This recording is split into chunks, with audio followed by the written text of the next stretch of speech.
Chapter 1189. Most of Wang Kai's fans did not know how many fans Yishin had. However, at this moment, when they saw Yishin's fans flooding the livestream with one sentence, they felt helpless. They knew that they had provoked a big shot. Pei Yunj slowly hacked for more than 10 minutes before he completely sent Wang Kai away. It was a crushing victory. In the next round, Pei Yunj repeated the same action. Wang Kai was so angry that he almost threw his mouse and left. However, the director immediately pulled him back and persuaded him. If his relationship with Yishin became strained, it would be impossible for him to establish an esports persona in the future. Wang Kai took a deep breath and could only endure it. There were people in the livestream who could not help but sigh. Yishin is really arrogant. It can't be helped. A lot of people like her. It's human nature to admire the strong. When Yishin was playing in a professional competition, even the boss of the opposing team came to support Yishin. This is top-notch. Yishin is lawless. Yishin is lawless. Plus 10,086. You're blaming your girlfriend for dragging you down. Come and take a good look. Yishin is leading the entire team. To be honest, it's so cool to be led by Yishin. As long as Yao Yao's sister is injured, Yishin will cripple her. This esports friendship is so damn sweet. After 3 rounds, Wang Kai's expression was ugly. He went straight to Song Yao's resting room to apologize to her. Song Yao raised her eyebrows in surprise. Then she saw Pei Yunj leaning against the door from the corner of her eyes. Got it? You can go back. Song Yao responded politely. After Wang Kai left, she was silent for a moment. Who? Yishin? Song Yao played God Maps too. She knew what level Yishin was in the esports circle. But she did not expect Yishin to be by her side. He even worked tirelessly to help her level up. Pei Yunj rubbed the back of her fair neck. She did not meet Song Yao's gaze. I think so. Song Yao, the atmosphere was silent again. If you tell me one day that you're Yishin, I might not be surprised, Song Yao said slowly. She could not tell if she was angry or not. Pei Yunj, Song Yao had always been interested in Yishin. The reason was that Yishin had been her recommendation. If Pei Yunj had not stopped her, Song Yao might have wanted to learn computer science to be closer to Yishin. Pei Yunj let out an "ah" and quickly changed the topic. Later, my brother will come to find me. Song Yao did not need to think to know which brother it was. Pei Yunj even asked, want to have a meal together? Song Yao, we'll talk about it later. If your brother comes, you can leave with him first. Song Yao really thought so. Pei Yunj, on the other hand, did not know if Song Yao was angry or not, so she stayed. After the competition ended, Pei Yunj sat in the first row with her eyes closed. She crossed her arms lazily and dozed off.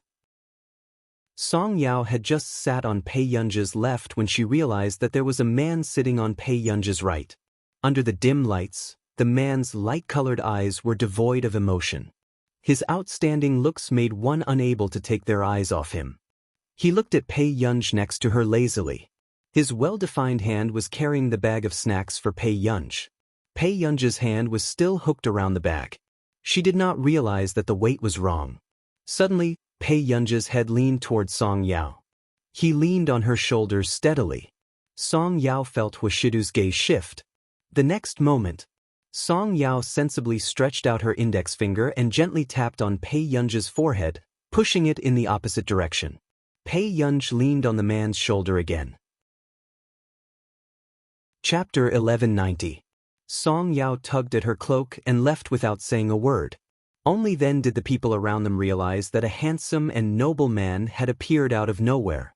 He had actually beaten up Song Yao's bad-tempered friend and carried her up. Everyone's eyes widened. This was the official couple. Were they here to take it seriously? In the man's arms, the girl, whose face could not be seen clearly, placed her slender wrist lazily on the man's shoulder. She looked up at him with sleepy eyes. Where are my snacks? Huashidu laughed. Tseng Su took them. The man's body exuded a faint but unique fragrance. There was also a faint smell of tobacco. It was gentle and magical. His warmth spread from his chest, making one's heart palpitate uncontrollably. Pei Yunja's eyes were unclear, but a feeling called possessiveness suddenly welled up in her mind. She didn't want Hwashidu to hug someone else like this again. Pei Yunj rarely interacted with Hwashidu so intimately, especially in public. Although she enjoyed the steadiness of this embrace, she gradually woke up. She looked up and saw the man's clean and distinct jawline. His sexy Adam's apple was slightly protruding, and her heart couldn't help racing. "Brother, you should put me down." Although Pei Yunj noticed that Sing Su had a numb and natural expression on his face, she felt inexplicably awkward. Pei Yunj, who was used to not being a person, felt guilty for the first time. Hwashidu had always respected Pei Yunj's wishes, so he agreed. However, for some reason, Pei Yunj felt that the man's attitude towards her today was indifferent. Pei Yunj hesitated for a moment. Just as she was about to go over and pull the sleeve of his suit, the man avoided her, whether intentionally or unintentionally. Pei Yunj, ? Did this dog have eyes in the back of his head? However, the next moment, Pei Yunj received Song Yao's message and opened it. "Yao Mimi, your brother's gaze is too scary, bitter." Song Yao met the gaze of death for the first time. "Yungu? Yungu, he's showing me the greatest respect by not going out to seduce others." Pei Yunj had always felt that Hwashidu was polite and gentle to everyone. In layman's terms, the dog seemed to be flirting with everyone. "Sister Yao, you're wrong. Sister Yao, if you keep this attitude, your brother will devour you until not even your bones are left." Although Song Yao did not have much experience, this was the first time she had met a man like Hwashidu. Although he did not seem to care about anything, it seemed that only Pei Yunj was present. His peripheral vision was always on her. Moreover, when Pei Yunj leaned on her shoulder just now, Song Yao could almost feel how scary the man's gaze was. If she was a man, Song Yao did not doubt that Hwashidu would cripple her. When Pei Yunj saw the message, the corners of her eyes twitched slightly. "What a mess. Sister Yao, don't treat a wolf like a little wolf dog. There's a difference between a wolf and a dog." The way that man looked at Pei Yunj was obviously possessive. However, Pei Yunj still fooled around every day without knowing anything. She was not afraid that she would not regret it when the time came. Song Yao's advice was meaningless. Pei Yunj, who had nothing to do every day, fooled around and fooled around, turned off her phone again. Looking at the man's slender and good-looking back view, the corners of her lips curled up slightly. It was a little familiar. Before the man could react, he suddenly heard a soft sound behind him, accompanied by Pei Yunj's voice. The man instinctively turned his head, but was bumped into by someone. Chapter 1191. Hwashidu instinctively reached out to hold her arm. When he lifted his eyes, he saw her smiling at him. He said lazily, "What are you doing? Are you trying to blackmail me?" "Nothing." Pei Yunj smiled and stood on her tiptoes to look at him. "I'm touching you, brother." Sing Su's eyelids twitched. Miss Yunji's flirting skills were not bad at all. However, for some reason, Hwashidu was about to let go of her hand, but Pei Yunj held it tightly. The man stared at her for a while, but in the end he gave in and allowed her to lead him downstairs. However, as soon as they got downstairs, someone called Hwashidu. Pei Yunj could only hear the man lowering his voice and dealing with the person on the phone indifferently. "I'll look for you in a few days." "All right." The man didn't say anything, but Pei Yunj let go of Hwashidu's hand and sat in the passenger seat to wait for him. Hwashidu looked at her from the corner of his eye. He was about to sit in the driver's seat and take Pei Yunj to dinner. However, he saw Pei Yunj leaning against the window, tapping the window with her fingertips and staring at him with her beautiful eyes. The man was indeed the most eye-catching person in the crowd. Today, the man was wearing a black suit as usual, but inside he was wearing a blue cotton shirt. 2 buttons were loosened lazily, revealing his collarbone, which made his skin look dazzlingly fair. As he spoke on the phone, he glanced at her from the corner of his eye. The way he raised his eyebrows was inexplicably sexy and seductive. "Sit properly and behave." Hwashidu's words were obviously not directed at the person on the phone, but at her. And the person on the phone was silent for a moment. The next moment, Pei Yunj suddenly curved her lips, leaned half of her body out of the car window, and moved closer to the man. She raised her eyebrows and asked arrogantly, "Huashidu, who are you talking to?" Sing-Su, who was next to her, looked at Pei Yunj with the words, "I'm up to no good," written all over her face. Miss Pei was out of control. Yu Hanran was silent for a moment on the phone. "That ancestor of yours?" She actually called Huashidu by his full name.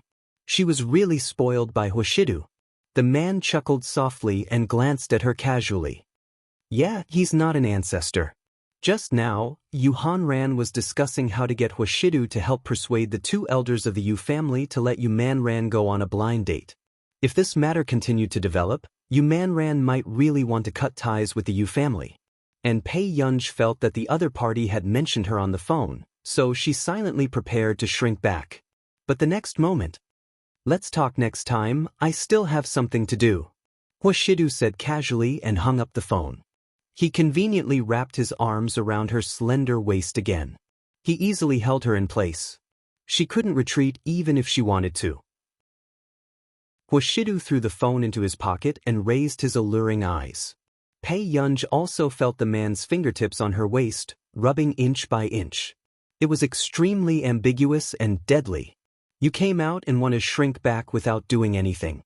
Are you a tortoise?" Pei Yunj, out of the corner of her eye, Pei Yunj could already feel the gazes of the surrounding people. Pei Yunj's heart was beating like a drum and she was a little stiff. The man's thin red lips curled up. The low laughter of a venomous person fell on her ears with ambiguous heat. "You are so thin-skinned, little girl." Huashidu was in a good mood. He stretched out his hand and pinched the young lady's cheek. Pei Yunj's face was burning red. Huashidu held the car window with one hand and watched Pei Yunj sit back down before returning to the driver's seat. Chapter 1192. When Pei Yunj and Huashidu left, Song Yao was standing at the door and saw what had just happened. Song Yao sighed softly. It was hopeless. Pei Yunj had been the top scorer in the country and old Madam Hua had been happy for an entire week. However, not long after, everyone saw that old Madam Hua was so happy that she wanted to take Pei Yunj out with her. Seng-Su wanted to say something but hesitated. In the past few days, Master Du had specially assigned work to accompany Miss Pei out. "Grandma, Yun doesn't have time." Huashidu hung up the phone and turned to look at her. "What do you mean? Doesn't want to go out with me?" After old Madam Hua finished speaking, she turned to look at Pei Yunj for confirmation. Pei Yunj rubbed the long hair at the back of her head. She had always been very patient with the older generation. "She won't either. Look, also wants to go out with me." Old Madam Hua was very arrogant and disdainful. "If she doesn't want to go out with me, what's the point of going out with a man like you?" Huashidu, Auntie Meow's eyelids twitched. Usually, old Madam Hua was very smart and knew not to let anyone steal Miss Pei away. Why was it that Miss Pei had finally finished her college entrance examination and could finally spend some time with Mr. Hua? Why was she so muddle-headed? "Old Madam, why don't you let Miss Pei go out with you after some time?" Auntie Meow also quickly said, "No, I'm going to take shopping and watch a concert today. I've already prepared the tickets." Old Madam Hua insisted. Pei Yunj slowly rubbed the skin under her eyes with her fingertips. "Okay, then when are we going out?" Old Madam Hua was overjoyed when she heard that. "Look, Gur is much more filial than you." Huashidu, Pei Yunj went upstairs to change her clothes. When she walked down, she found that Huashidu was the only one in the living room. "Brother, aren't you going to work overtime at the company?" Pei Yunj asked casually. The man grunted indifferently. At this moment, Pei Yunj suddenly realized. Could it be that Huashidu wasn't going to work and planned to accompany her? Pei Yunj, not long after. Pei Yunj sat on the edge of the sofa and propped one hand in front of him. She smiled and asked in the man's ear, "Then brother, are you going to pick me and Grandma up for dinner tonight?" Huashidu could tell that the little girl was trying to coax him. He reached out lazily and pinched her chin. He suppressed the waves in his eyes and whispered in her ear in a low voice. His voice was slightly hoarse and very seductive. "Don't coax her later. She'll take you to the old mansion again." His child was good at everything except for the unreasonable behavior of the older generation. This was the first time Pei Yunj had seen Huashidu being defeated. She suppressed the smile on her face and said, "Okay." Huashidu looked at the girl in front of him. The faint fragrance on her body made his imagination run wild. He couldn't help but brush her lips with his fingertips, caressing them suggestively. Pei Yunj paused and heard him whisper in her ear, "Don't coax others. Coax me more." In the car. "I say, Shidu is getting more and more petty. Didn't I just ask you to accompany me out to play? Why didn't you come out to send me off?" Old Madame Hua muttered. She turned her head and leaned over to ask, "Oh, why don't you stay at the old mansion with me after the concert?" Sing Su, who was driving, was speechless. Did old Madame not understand that if this went on, her family would be in danger? Chapter 1193. Although the Su family was indebted to the Hua family and the Hua family would not do anything to the Su family, the new mistress of the Su family understood the situation very well. Seng Su had asked someone to send Madame Su the information of the unmarried young masters. Madame Su had already guessed what she should do. On the way to the company, Huashidu received a call. It was from Luo Xie. "I didn't ask yesterday, but I want to ask you today." "Master Du, what do you mean? You called me junior brother again?" Luo Xie sounded displeased. Huashidu asked, "What?" "The night before yesterday, I was also at the bar and saw you Jilin and Bei Yunj chatting. This is my junior brother when I was studying. I didn't even know that he had come to Yunqing recently." After Luo Xie finished speaking, Huashidu completely understood. Yu Jilin should be the psychiatrist that the Computing Institute had found for Bei Yunj. Can he be treated in a bar? The man seemed to be talking to himself. His voice was very soft. However, Luo Xie heard him clearly and answered his doubts. He might want to find a relaxing place for the patient to let down his guard. Besides, it's not like a bar is impossible. There are all kinds of people and it's very easy to see a person's social adaptability. Hearing this, Huashidu curled his lips. "Alright, I got it." Luo Xie, ? Was he not going to give him an explanation? "If there's nothing else, I'll hang up first," the man said slowly.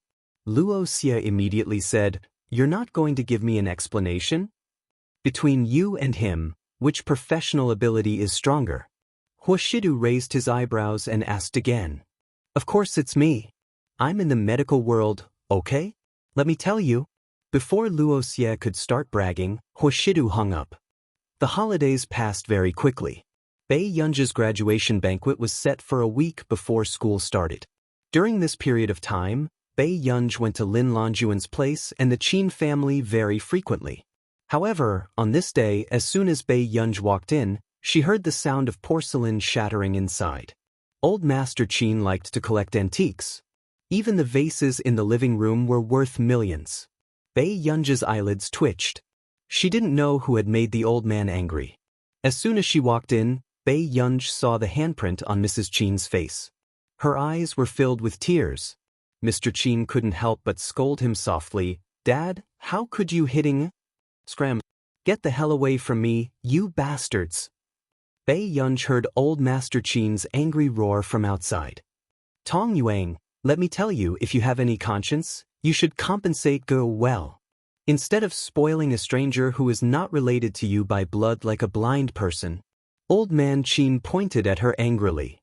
"Let me tell you, if you dare to say another word of nonsense, I will pull out your tongue." This was the first time Mrs. Qin had been slapped by her father-in-law. The men of the Qin family never hit women, but this time, it was obvious that they had crossed Old Man Qin's bottom line. Old Master Qin was so angry that his vision turned black. He turned around and fainted. At this moment, Bei Yunj reacted quickly and ran over to support her. "Grandfather?" Bei Yunj's clear and melodious voice had a hint of nervousness that she didn't notice. "Dad?" Mr. Qin also became nervous. "Uncle Lu, get the doctor here quickly." After Bei Yunj finished speaking, the butler hurriedly called the private doctor and helped her to the main seat. Bei Yunj's eyes flashed with anger. She glanced at them and said coldly, "What did you say just now?" A hint of awkwardness and guilt flashed across Mr. Chen's face. End of chapter. Chapter 1194. I'm fine. Old Master Chen's weak voice trailed from behind, interrupting Bei Yunj's question. It was obvious that Old Master Chen did not want Bei Yunj to know. However, Mrs. Chen's expression was slightly distorted and she could not help but laugh coldly. What did you say? You don't know what you've done? The atmosphere froze. However, Bei Yunj suddenly licked her lips and chuckled, saying slowly, "That's too much." Mrs. Chen's face turned green. After that, she gritted her teeth and laughed coldly, unable to suppress her anger. Isn't it because of you? I booked a hotel for more than a month, but no one dared to rent it to me. She did not want Qin Youjiao to lose her reputation, but she did not expect this to happen. And other than that person from the Hua family, who else had the ability to do this? Bei Yunj, is it that comfortable to set someone up behind their backs? I really didn't expect you to seduce a man at such a young age. Mother Qin's words were full of sarcasm. Bei Yunj could roughly guess that Huashidu might have done it. Although she was a little surprised, it seemed to be Huashidu's character. Qin Ting, aren't you going to scram with your wife? Old Master Qin's expression was already dark as he held his chest and pointed at them. You want to cut ties with the Qin family, right? Cut it off now and don't come back in this lifetime. Grandpa, don't be angry first. Bei Yunj moved her eyebrows and rubbed Old Master Qin's temples. After the private doctor arrived and brought him to check, she slowly looked at Mrs. Qin. Why are you looking for Grandpa? Bei Yunj asked. Mrs. Qin narrowed her eyes. They were clearly biological mother and daughter, but they seemed to be the most hated enemy. I want you to cut ties with the Hua family. At this moment, Mrs. Qin raised her chin. I'm your mother after all. I can't ignore you. Qin Youjiao had told Mrs. Qin this method. If she asked Bei Yunj to plead with Huashidu, Bei Yunj might not do it. However, Old Master Qin cared about his reputation. He wouldn't let his granddaughter have an ambiguous relationship with a man. Bei Yunj rarely encountered such an annoying situation. She sneered, What's wrong? Are you short of people to burn paper money for you? She was indirectly mocking Mrs. Qin for not having a good ending after her death. Since Old Master wasn't around, she couldn't even be bothered to brush him off. Mr. Qin's face darkened, as if blaming her for speaking to her mother in such a manner. Mrs. Qin was furious. She rushed forward and raised her hand, wanting to slap Bei Yunj. However, Bei Yunj suddenly grabbed Mother Qin's wrist and looked at her impatiently as if she was a dead person. For the first time, Mother Qin was afraid of the person in front of her. She could feel the hostility in Bei Yunj's eyes. Bei Yunj shook him off. Mrs. Qin fell to the ground in a sorry state. Bei Yunj. Seeing this, Mr. Qin immediately helped Mrs. Qin up nervously and questioned Bei Yunj angrily. Don't you think that you're very uneducated by doing this? Nothing? Uneducated? Bei Yunj asked slowly in a good mood. However, Mr. Qin choked. It was only when a round of applause suddenly sounded outside that Mr. Qin regained his senses and saw Qin Lian walking in. His handsome face was calm, but his dark eyes were so dark that it made people tremble in fear. He walked in and stopped in front of Bei Yunj. Is father planning to say that Gur is uneducated? Qin Lian's voice was calm, but it was filled with cold ridicule. Chapter 1195. If she's really ill-mannered, who do you think is to blame for this? Qin Lian's tone was cold. Even Mr. Qin had always been afraid of his eldest son. Qin Lian had always had a weak sense of kinship and treated everyone the same. However, he did not know when he started to care about Bei Yunj. Luyan, I was just angry. Gur pushed her mother just now. Mr. Qin muttered. Where did Gur's mother come from? Didn't they break off their relationship long ago? Qin Luyan's calm words made Mrs. Qin and Mr. Qin's faces turn red. Lu Yan, I just wanted to seek justice for Jiao Jiao. It was Bei Yunj who caused trouble behind our backs. Mrs. Qin's eyes were red. She did not understand why no one would listen to her when they were all her children. However, she did not dare to speak harshly to Qin Luyan. Didn't I tell you clearly? The man took off his gold-rimmed glasses, losing some of his gentleness and elegance. His ink-like eyes were filled with a dangerous aura that was usually hidden. As long as you let Ger down for Qin Yojiao once, I will make sure that Qin Yojiao can't live anymore. Mrs. Qin's eyes were filled with panic. Lu Yen, I didn't think it through. Don't do this. Everyone present could not understand Qin Luyen's temper, but they knew that Qin Luyen would do what he said and his methods were ruthless. Brother, Grandpa is seeing a doctor on the second floor. Bei Yunj suddenly said. Hearing this, a trace of gentleness appeared in Qin Luyen's eyes. Okay, go upstairs first. I'll go upstairs to see Grandpa soon. The new secretary beside him had also noticed. President Qin really doted on Bei Yunj a lot. Bei Yunj hummed calmly and turned to go upstairs. However, when Qin Luyen's eyes swept past Mrs. Qin and Mr. Qin again, there was no warmth. He twirled the thin silver ring between his fingers, making his fingers look as slender as jade, as if they were a pleasing work of art. His tone was still calm. Since you don't listen to me, I can only let Qin Yojiao know what will happen to her if she uses you as a cover to hurt Ge. With that said, Mrs. Qin's face paled. Mr. Qin immediately shouted, Lu Yen, what do you want? I just want Qin Yojiao to know that she's not worthy of being compared to Ge. The man said unhurriedly and walked upstairs. This scene made the new secretary tremble with fear. Was boss threatening his biological parents for the sake of Miss? In a trance. When the new secretary heard Qin Luyen and Bei Yunj talking, her voice was soft and unbelievable. I really like this ring. Thank you. It happened to be Qin Luyen's birthday some time ago, so Bei Yunj also gave him a gift. You're welcome. Bei Yunj nodded. Although the atmosphere was silent and awkward, Qin Luyen did not feel it at all. He smiled and looked at Bei Yunj beside him. The secretary, it was too surprising. The boss was actually a siscon. No wonder Qin Luyen had been wearing this ring all this while. It turned out that eldest miss had given it to him. After diagnosing old Master Qin, the doctor heaved a sigh of relief and confirmed that old Master Qin was fine. However, he also warned Bei Yunj and the rest that old Master Qin was old and could not get angry easily. A trace of irritation flashed past Bei Yunj's eyes and she thanked the doctor, saying that there wouldn't be a next time. If there was a next time, she would definitely throw Tong Yueing out personally. Within a few days, Cheng Zihuai also went to the Qin Corporation with a dark expression. Because not only was Qin Yojiao unable to rent a hotel venue, she had also been ordered to withdraw from the International Musicians Association. End of chapter. Chapter 1196. Is there a need? Cheng Zihuai's expression was extremely dark. Young Master Cheng's temper is a little bad now. The man was wearing gold-rimmed glasses and said calmly, Qin Luyen, in order to please Bei Yunj, are you so heartless that you want to destroy Yojiao? Cheng Zihuai questioned. Isn't it only right for a brother to coax his sister?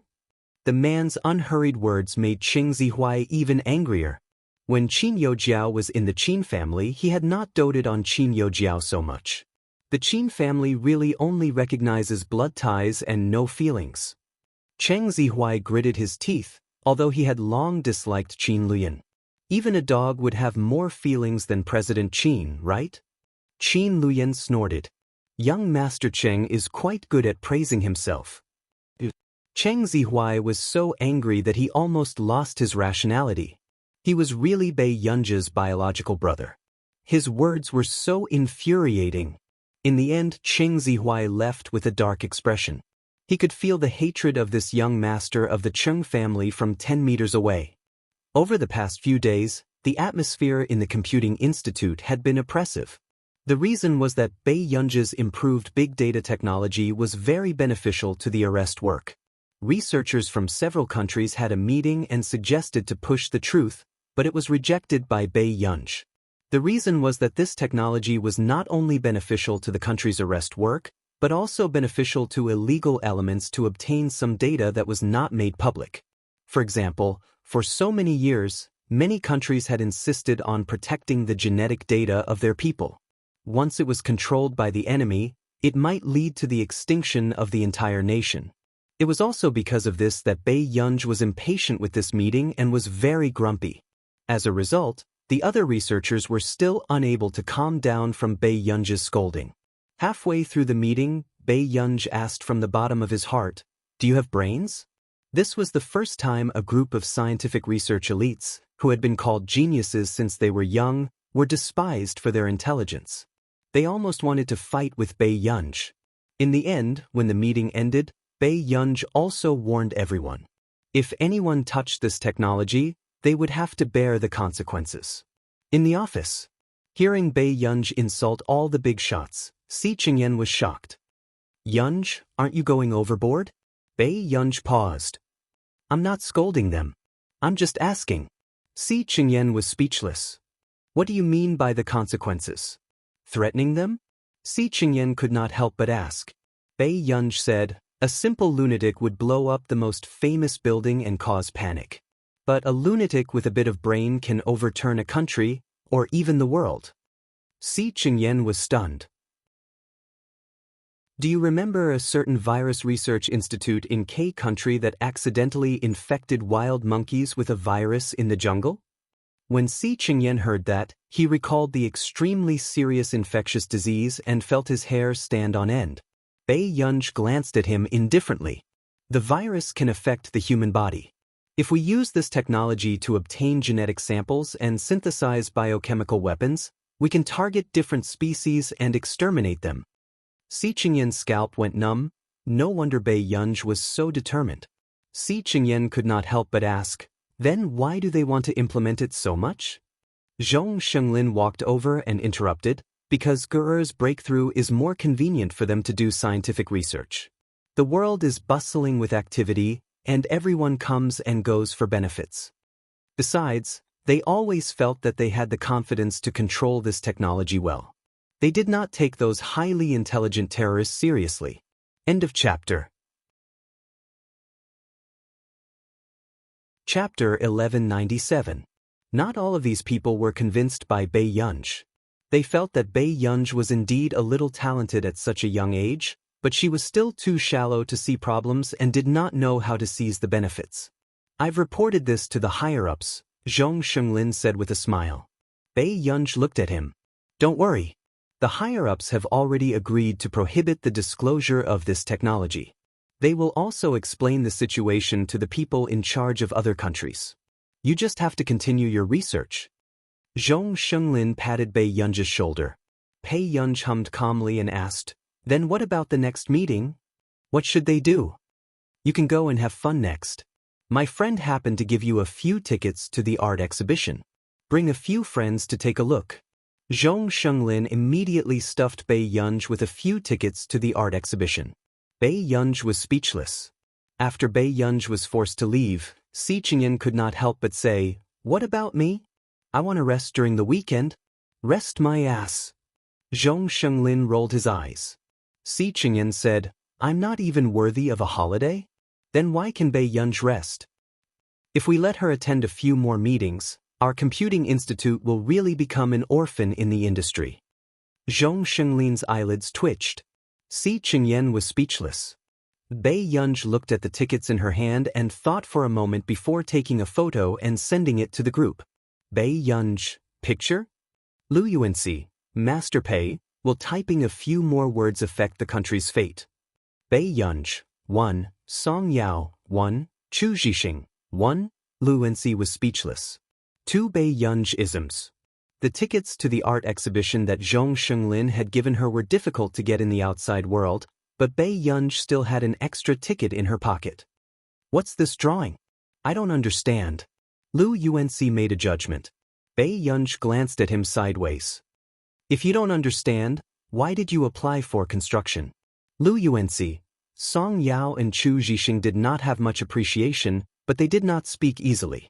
It was only when she walked in front of a picture that Song Yao said softly to Bai Yunj, "The author of this painting seems to be very famous. Previously, he was banned from the art exhibition because of his inappropriate speech and connotations." He didn't expect that the most famous one had been preserved. I heard that many people are calling for politics to stay away from art.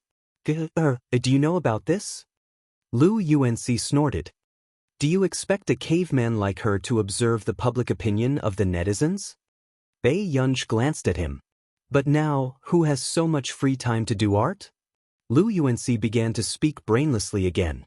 Although he didn't have any ill intentions, his words were indeed saying that only those with low scores would study art. As a result, the expression of the girl beside him turned ugly and her eyes dimmed. Bei Yunj happened to catch a glimpse of the light blue powder under the girl's fingernails from the corner of her eye. She retracted her gaze and looked at the painting for a while. She said slowly, "Art doesn't serve the country. It serves human society. But any art that divides the country is essentially a drag on the social development of the nation. When ordinary people appreciate art, apart from the skills of the author, they can also see their meaning, class, desire, struggle, darkness, and symbiosis." Bei Yunj explained according to the row of paintings on the corridor. Artists can be romantic sociologists or lunatics who burn themselves and try to light up the corners of the world. She walked in front of one of the paintings and said leisurely, "For example, this dream is quite interesting. If the theme didn't mention it, you would have a different association. If you have to use something to explain it, the naked eye and mortals have long attained Bodhi. If it's concrete, it's this." Lu Yuanci asked with difficulty, "What do you mean?" Bei Yunj said, "All forms are illusory. If you see all forms, you will see Tathagata." Lu Yuanci couldn't help but ask, "Can you speak human language?" Bei Yunj glanced at him slowly. "In human language, change your profession as soon as possible. Architecture is also one of the 8 major arts. If you want to study art, you will only be beaten up." Lu Yuanci was speechless. Damn, what kind of evil creature is this? It's fine if she's crazy about science, but she doesn't even leave a way out for the arts? The girl next to him almost laughed out loud. Her eyes lit up and she pursed her pink lips as she glanced at Bei Yunj shyly. However, no one noticed that someone was staring at Bei Yunj from behind. "That girl said it very well." The bearded old man next to him laughed. "Very smart. This is the first time I've heard someone use Buddhist scriptures to interpret my paintings." Liao Zhu couldn't help but smile. "This is only for amateurs. If she were a professional, those little rascals in the association would know the pressure. If you like her, won't she be a professional after teaching for a few months?" The bearded old man joked. When Liao Zhu heard this, he became more determined. He walked in front of Bei Yunj. "Young lady, are you attending university this year?" Bei Yunj looked at the person who suddenly appeared and was silent. Liao Zhu didn't mind Bei Yunj's coldness. Instead, he smiled amiably. "Sophomore? Where are you studying?" "Freshman, Yun University." Bei Yunj looked at him. "What's the matter?" "Actually, I wanted to ask you if you want to study art. I can teach you." When Liao Zhu heard the words Yun University, he was stunned. He added, "I don't need any payment." Lu Yuanci and the rest were a little suspicious. Was this person a scammer? But the girl next to them widened her eyes. Wasn't this the president of the Art Association, Liao Zhu? "Sorry, I'm not interested." Bei Yunj's words surprised Liao Zhu, but he didn't give up. He gave Bei Yunj a business card. "If you want, you can look for me anytime. Also, young lady, is it convenient for your parents to meet me again and have a chat?" Bei Yunj was silent for a moment. "How about this? If you're free, you can come to my graduation banquet." When Liao Zhu heard this, he was so happy that he couldn't close his mouth. He asked for his contact details and left. Bei Yunj didn't look at Liao Zhu's business card and casually stuffed it into her pocket. "Deskmate is good. You just go out and there are people who want to take you as a student." Lu Yuanci sighed. "If knowledge can be stored in your brain, you can too." Bei Yunj said. Lu Yuanci, Bei Yunj picked up her phone and saw the message in the group. It was the people from CI7 who were at ING her. "Shen Yuan, I'm going to Yuncheng with Pang Hu and the rest in a few days. Do you want to meet up?" "Max," Bei Yunj thought for a while and replied. Max, sure. Pang Hu, big brother, are you treating us to a meal? Max, sure. How about the graduation banquet? Pang Hu, your child got into university? Max, I got into university. Pang Hu? Xian Yuan? Hibernating bear? This sentence set off a storm in the hearts of the core members of CI7. They even suspected that Max's account was hacked? That wasn't right. Was there anyone in CI7 who was better at computers than her? Chapter 1198. After the chat, Pang Hu and the others were chatting privately. Hibernating bear, I didn't expect Max to know how to sneer. Pang Hu, that's right. I almost believed him. What should I do? What should I give Max's child? Xian Yuan's eyelids twitched. He didn't want to talk to these two nagging men anymore. Xian Yuan, when you see Max, just shut your mouths. Although they were warned by Xian Yuan, Pang Hu and Hibernating Bear also began to remember the ridiculous rumor that Max had just entered CI7. When Max had just entered CI7, he was in debt of billions. They didn't know if he had paid it back. Why not just give Max some money? For some reason, the big shots of CI7 firmly believed that Bei Yunj was working in debt. The promotion banquet was handed over to Old Master Qin this time. Seeing that Old Master Qin had not recovered from his illness and still insisted on handling it personally, Bei Yunj couldn't refuse. For the promotion banquet the day after tomorrow, Old Master Qin only invited some of his old friends. However, Bei Yunj's friends all sent invitations, including all the students and teachers of Class 7. What group? Luo Xie was playing a game on his phone expressionlessly because he heard that his junior brother, Yu Jilin, had been chosen and had become Max's private doctor. As for him, a legend in the medical world, he had actually been brushed off. The more Luo Xie played, the more frustrated he became. Just as he threw his phone aside, he suddenly saw a message from Yu Jilin. You go, brother, I have a banquet the day after tomorrow. Are you going? Luo Xie replied expressionlessly. Get lost. You go, are you really not going? You will regret it. Luo Xie sneered when he saw Yu Jilin say this. What he regretted the most was letting Yu Jilin know that he was interviewing for Max's private doctor. Luo Xie simply blacklisted him. What's so great about being Max's private doctor? Why can Yu Jilin do it but I can't? If Luo Xie hadn't cared about Huashidu, he would have cursed. He couldn't help but feel aggrieved. Does he hate me? That's impossible. Zhou Yu, the more Luo Xie thought about it, the more sour he felt. I don't know how many times Yu Jilin has seen him. Maybe he will be invited to his party. Huashidu lifted his thin eyelids. Shut up. Luo Xie, were they still friends? Seeing Luo Xie's angry eyes, the man didn't feel guilty at all. Instead, he slowly said, will you go to the graduation banquet with me the day after tomorrow? Luo Xie, the day after tomorrow again. Luo Xie forced a smile. It wasn't hard to tell how much he disliked Bei Yunj. Forget it. I couldn't think straight just now and rejected Yu Jilin's invitation. If he happens to be attending a banquet, and I'm reduced to attending a child's graduation banquet, this will become an indelible shadow in my life. When Zhou Yu heard this, he couldn't help but close his eyes. Why would someone attack their own idol every day? He really wanted to shake Luo Xie awake. If he continued to blabber like this, not only would he not be able to be her personal doctor, he might even be beaten up. Up to you. Huashidu glanced at him casually and didn't say anything else. Luo Xie, who was immersed in grief, didn't know how exciting and suffocating the night after tomorrow would be for him. The day before the graduation banquet, Bei Yunj was still studying the book J.H. from Laboratory 191. Huashidu stood behind her for more than half an hour, but she didn't notice him. P.S. I just sorted out the outline. I'll update it after sleeping for a while. Chapter 1199.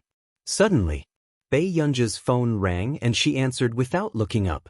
What's wrong? It was Song Yao's voice from the other end. What color gown are you wearing tomorrow? Bei Yunj licked her lips and narrowed her beautiful eyes. Soon she recalled. The grayish-blue one. That custom-made gown with grayish-blue tassels was specially flown over by the old master. It was a seasonal gown. Okay. Song Yao had also seen that gown and was quite satisfied with Bei Yunji's choice. Miss Song, did you call in the middle of the night to tell me about this? Bei Yunji asked with a faint smile as she twirled the pencil in her hand. Song Yao probed. Then what do you and your brother plan to do now? But, Bei Yunji exclaimed and suddenly leaned back. The corners of her lips curled up lazily and she started to talk fearlessly. Plan? I plan to get married this year and have 2 children next year. After I graduate from university, I'll get the children at home to buy me a cake and put up candles for Mother's Day. Song Yao was speechless. Why would she call Bei Yunji when she had nothing better to do? However, Bei Yunji was also addicted to teasing Song Yao.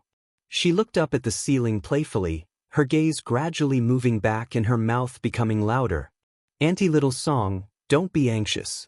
If you really don't have a partner, I'll give you a little. Before she could finish speaking, suddenly, she saw the man holding a teacup and wearing a black t-shirt, looking at her calmly. Bei Yunji was speechless. When did this person run behind her? Aren't you going to finish your conversation first? The man raised his eyebrows, his tone casual and lazy. On the other end of the line, Song Yao also heard Huashidu's voice, but her heart did not ache for Bei Yunji. It was best if someone could teach this young master a lesson. Bei Yunji was silent for a moment before she straightened her back.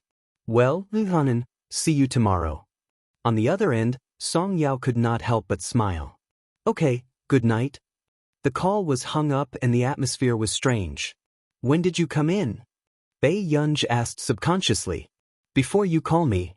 Without waiting for Bei Yunji to complain, Huashidu said slowly, I wanted to remind her, but I was afraid that I would disturb our Yunyun studies. Bei Yunji, the car flipped again. Huashidu licked his thin red lips and chuckled. However, I'm also quite curious who Yunyun wants to hug next year. The man's pair of seductive peach blossom eyes could not hide his smile, and there was also a hint of teasing. The light condensed in the depths of his pale pupils, and one look was so ambiguous that it made people blush and their hearts beat faster. Then Bei Yunji heard him say, this idea is quite torturous. Bei Yunji, her words were a momentary pleasure, but she ended up in the crematorium. Seeing that Bei Yunji's neck was slightly red, Huashidu stopped teasing her. He smiled silently and reached out to scratch her chin. I've heated up some milk for you downstairs. Drink it before you sleep. Bei Yunji stood up abruptly and ran out. The man looked at Bei Yunji's back and raised his eyebrows lazily, the smile on his lips faintly discernible. She hid quite quickly. The next day, Song Yao had just entered the lounge on the 2nd floor when she saw a person in a grayish-blue dress leaning lazily against the sofa. Her black hair was scattered, her skin was fair like jade, and her eyes were filled with charm. It was a simple and elegant gown, but on her it looked lazy, sexy, and classy.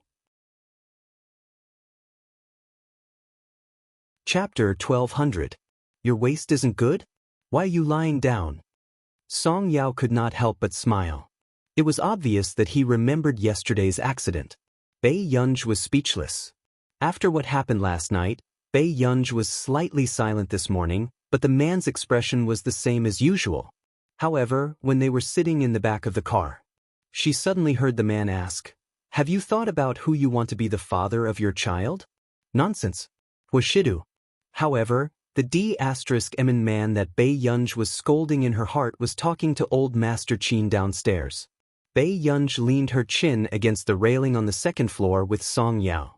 She saw that the man was wearing a neatly ironed black suit. His shirt buttons were not as loose as usual, but were buttoned to the top. Bei Yunji thought. It seemed like every time he was in front of old Master Qin, Huashidu's shirt buttons would be buttoned properly. When he spoke to old Master Qin, his tone was always gentle and patient. There was no sense of distance.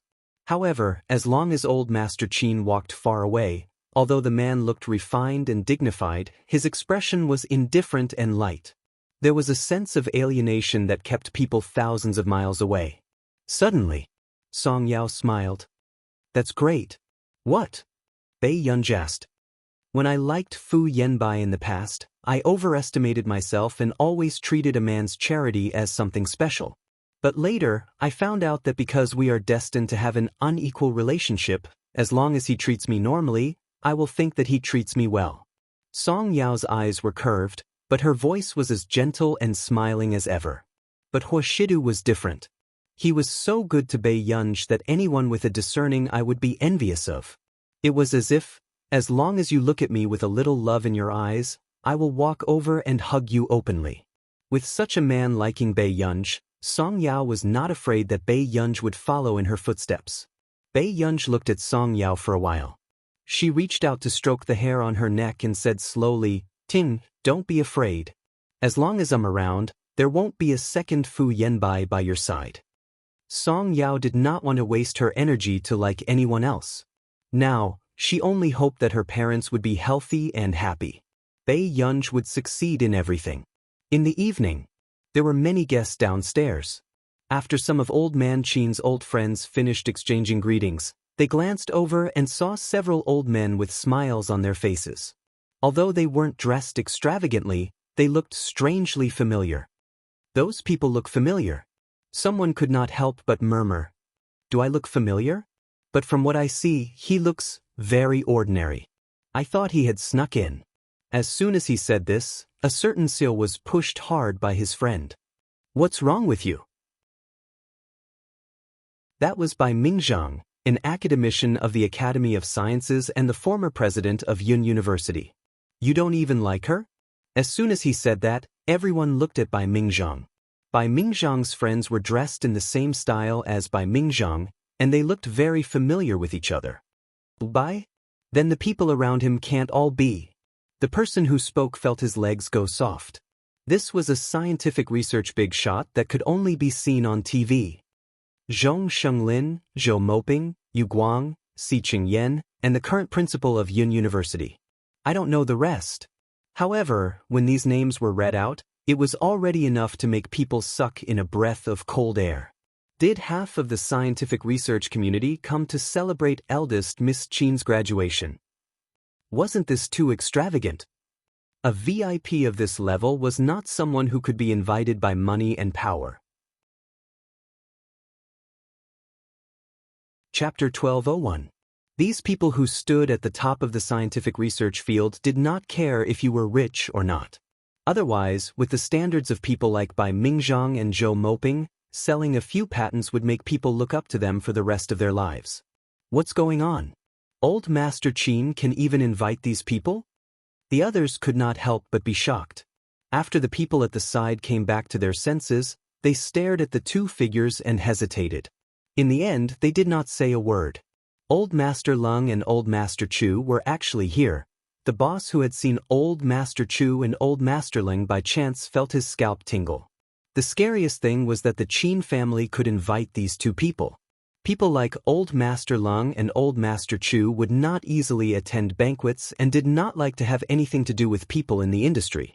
It was said that even at Old Master Chu's nephew's coming-of-age ceremony, Old Master Chu only bowed and did not attend because there were too many people who wanted to see him. But today, Old Master Chu actually came to the Qin family personally. Looking at Old Master Chu's jubilant expression, those who did not know would think that the main character of today's banquet was Old Master Chu's biological granddaughter. But not long after. Suddenly, 3 men from another race walked into the hall. The man in the lead had blonde hair and blue eyes. He was handsome and was about 30 years old. He had a literary temperament, but his simple work clothes did not match the elegant and noble style of the hall. The brown-skinned man behind him had a scar on his jaw and a nail ring on his nose. He did not look like someone to be trifled with. The others were discussing and wished they could retreat 10 meters away. Who are these 3 people? Yun-Yun's friends? Suddenly, they heard a cold voice that sounded neither fast nor slow. Shen Yuan looked up and met the eyes of a handsome and noble man. However, for some reason, he subconsciously avoided the man's gaze that seemed to be able to see through people's hearts. He had a feeling that this man gave him a dangerous and oppressive feeling. It should be. This was the first time in so many years that Shen Yuan was suppressed by someone's aura. Then let's wait. She'll be down soon. The man's behavior was gentle and polite. He was not warm, but he did not make the three of them feel awkward. It was as if he was born to be a vanity hunter. Soon, the people upstairs finally came down. Xian Yuan and the others heard a commotion and subconsciously looked up. It was a girl wearing a grayish-blue tasseled dress. Her long black curly hair was loose, revealing half of her fair neck and exquisite collarbone. Her pair of beautiful phoenix eyes were playful, but they were also bright and charming. "You are..." Xian Yuan and Bei Yunj looked at each other for a moment and asked hesitantly in a low voice, "Max's child?" Bei Yunj, her eyelids twitched, and she glanced at the big bamboo baskets on hibernating Bear and Pang Hu's back. "What are they doing? Did you bring back bamboo shoots?" Hearing this familiar cold and aloof tone, Xian Yuan and the others froze. They suddenly had a very unbelievable thought. Is this Max? That's not right. How could Max look so young? They had always thought that Max should be a gloomy, solitary, and sickly white scientific research genius. How could she be so beautiful in person? Bei Yunj was also quite silent. She did not know how to face these three people who might give her a few baskets of bamboo shoots. "It's really you, boss?" Pang Hu was the first to become excited because of the meeting, and it also affected the other two. "Brothers, come. Let's find a room and have a good chat." The three of them hugged 3 baskets of unknown things and said sneakily. Chapter 1202. Let me make it clear first. I don't really like bamboo shoots. Next time, you can dig up some sweet potatoes, Bei Yunj suddenly said. Xian Yuan, what was wrong with this person? Was she looking down on the economic strength of CI7 too much? Who would come to visit with sweet potatoes and bamboo shoots? My friend, trust me, no one can resist its temptation. Pang Hu revealed a strange and wretched smile. Bei Yunj was even more silent when she heard this. After a while, she said, Pang Hu, let me tell you, it's illegal to gather people for obscenity here. If you take out a basket of random tapes, I'll call the police immediately. Pang Hu, in the end, Bei Yunj looked at them suspiciously and went to the second floor with them. On the other hand, the others felt that the young Miss Friends were too strange. One look and they could tell that they were not decent people. In the lounge, when the three of them opened the bamboo basket, what was unexpected was that it was filled with bits and pieces of diamonds, gemstones, gold, jade, and the like. Bei Yunj picked up a heavy tophyte. As a rare gemstone, tophytes were worth 35,000 yuan in our nation's currency per carat. She threw it to the side. This action made Xian Yuan and the others' eyelids twitch. Then, Bei Yunj caught a glimpse of a few raw violet diamonds. They were the size of a pigeon's egg, but they were already bigger than the largest violet diamond on the market. Before Bei Yunj could do anything, Pang Hu immediately went up and held these violet diamonds. Be gentle. The annual production of violet diamonds is less than 12 carats, and the largest on the market is only 83 carats. However, the violet diamonds they gave were already 5 carats in size. Not only that, there were only 3 or 4 violet diamonds that were larger than 1 carat on the market. And Bei Yunj had 4 5-carat violet diamonds the size of pigeon's egg.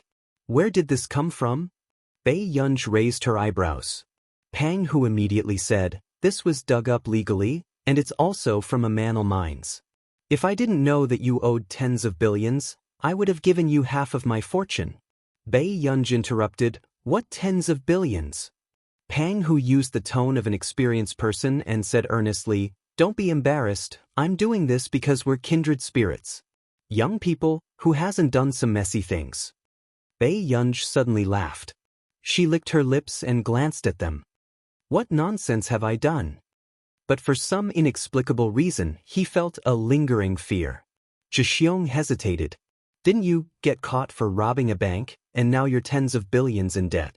Didn't you join CI7 to pay off your debts?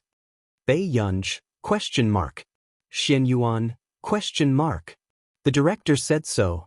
Zhixiong felt Bei Yunj's cold gaze. Not long after, Xian Yuan also felt his hair stand on end. I didn't say anything. I knew you were in need of money.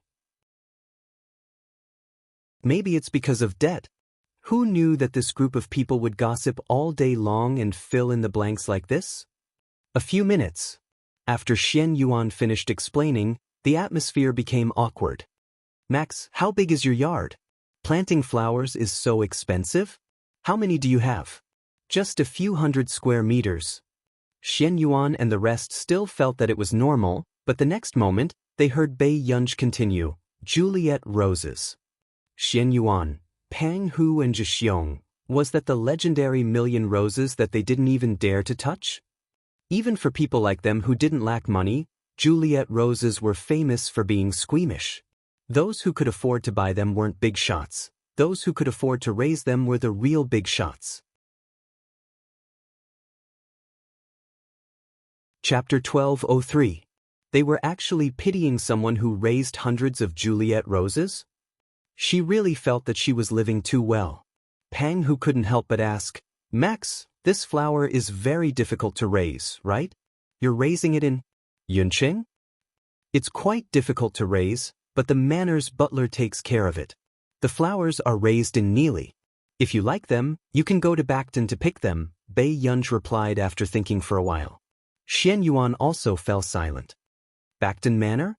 Bei Yunj replied, yes. For a moment, the atmosphere was dead silent. What kind of crazy big shot was this? Bacton Manor was actually Max's private manor? Soon Xian Yuan and the rest showed signs of rejection. I don't deserve it. I don't dare. That's Juliet roses. Who would dare to pick a few for no reason? Wouldn't that be ruining a real flower? Xian Yuan declined. Thank you. When I can buy a glass garden in Bacton Manor, I'll go pick them. Yes, that was a glass garden with encyclopedic information. Bei Yunj. The way Xian Yuan and the rest looked at Bei Yunj also changed. As expected of Max, he could even raise such a money-burning hobby. Bei Yunj. Her eyelids twitched. I take the things back. I don't lack money. Bei Yunj wasn't interested in taking advantage of others, but she remembered that the three of them had donated more than half of their assets because they thought she was in debt. No, I've already taken them. Do I have to carry them back? Pang Hu was the first to object. Then he said, it's not good for a man like me to store so many diamonds. Just take these as a gift for my graduation. But until now, they still felt like they were dreaming. Max was actually a prospective college student. Bei Yunj couldn't stand the three of them nagging and agreed to accept them. But from the corner of her eye, she saw a document bag inside. What's this? Bei Yunj had just picked it up when she heard Zhixiong's explanation. He was proud and arrogant. This is some information about the private jet I'm giving you. It doesn't matter if you don't have a pilot's license. Anyway, you can hire someone to drive it for you. Am I being very thoughtful? Bei Yunj. At this very moment, there were a few uninvited guests downstairs. The Qin family's eldest Mrs. Graduation banquet is indeed a grand occasion. Everyone turned around and saw a few familiar faces of the foreign races. Beside the exquisitely dressed foreign girls, there was a beautiful girl in a white dress. That's Qin Youjiao. Why is she here? Some people were discussing in a low voice. This time, Old Master Qin did not invite many people and no one expected to see Qin Youjiao here. The socialites around her seemed to be some famous socialites in the Neely Circle. Do you know about the Neely 18 Beauties Association? Hearing this, someone immediately reacted. Qin Youjiao went that time too, right? Therefore, were these top socialites in the Neely Circle friends of Qin Youjiao? Everyone present was smart. How could they not see that Qin Youjiao's motive for coming today was not simple? Was she trying to suppress him on the spot? After all, she heard that Qin Youjiao was pressured by the Qin family and refused to rent a better hotel to her. Why you here? Old Master Qin's expression darkened. Seeing Qin Youjiao's posture, the taste of blood surged up his throat. Grandpa, you don't want me to come so much? Qin Youjiao maintained an appropriate smile and asked in return. At this moment, the socialite beside Qin Youjiao sneered. The Qin family's eldest miss is so thick-skinned. Aren't you going to come out and meet the guests? Chapter 1204. Many people present knew the first person to speak. It was Vera, the only daughter of the chairman of Banger Corporation. She was also a famous socialite in Neely. Master Du, I'll get someone to settle it. Zhou Yu frowned. He had just pressed his Bluetooth earpiece and was about to deal with these people when he was interrupted by Huoshidu. No need. Huoshidu's slow voice confused Zhou Yu. Huh? No need to deal with them?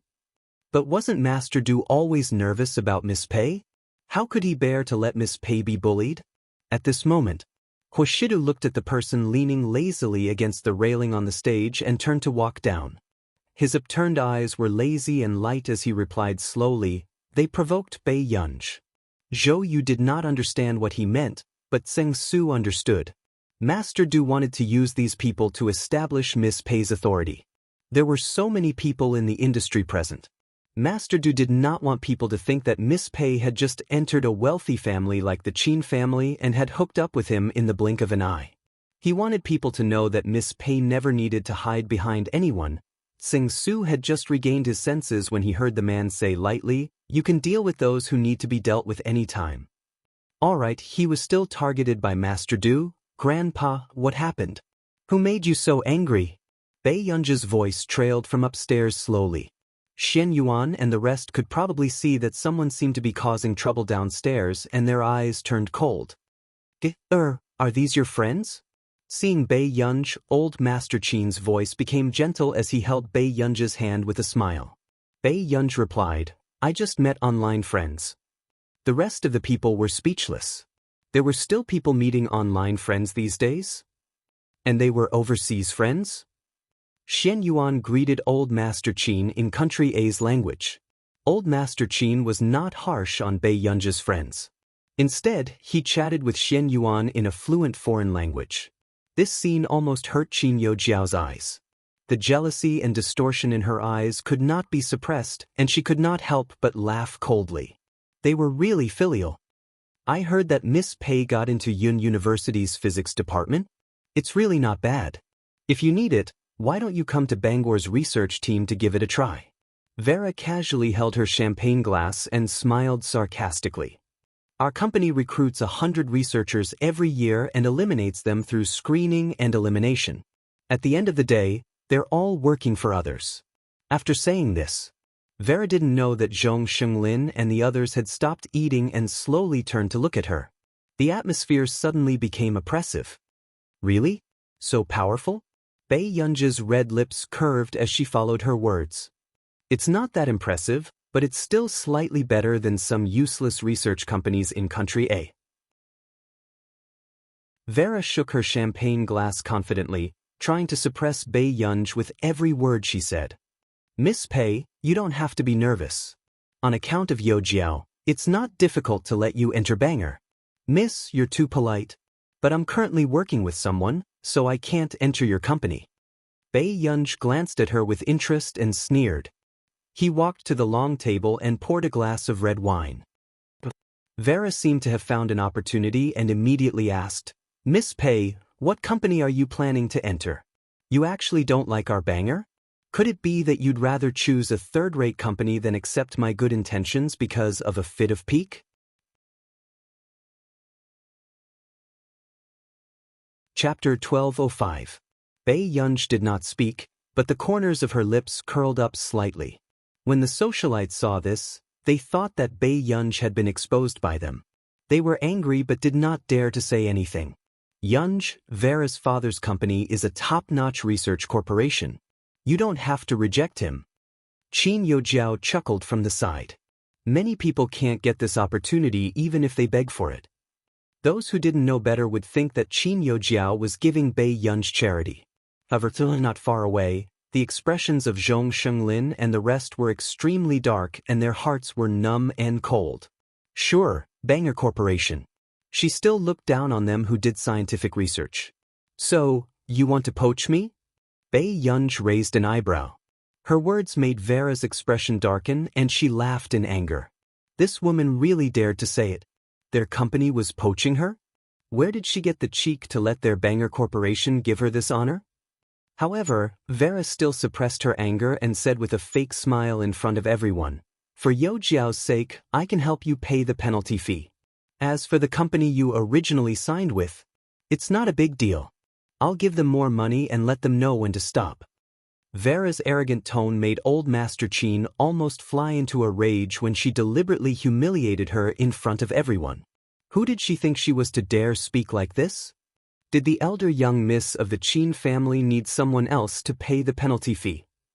However, just as old Master Qin was about to scold her, a cold laugh suddenly trailed from outside. Banger Corporation is so shameless. This is my first time seeing someone poach someone so confidently. Hearing the voice, Vera and the other socialites found it familiar and immediately turned to look.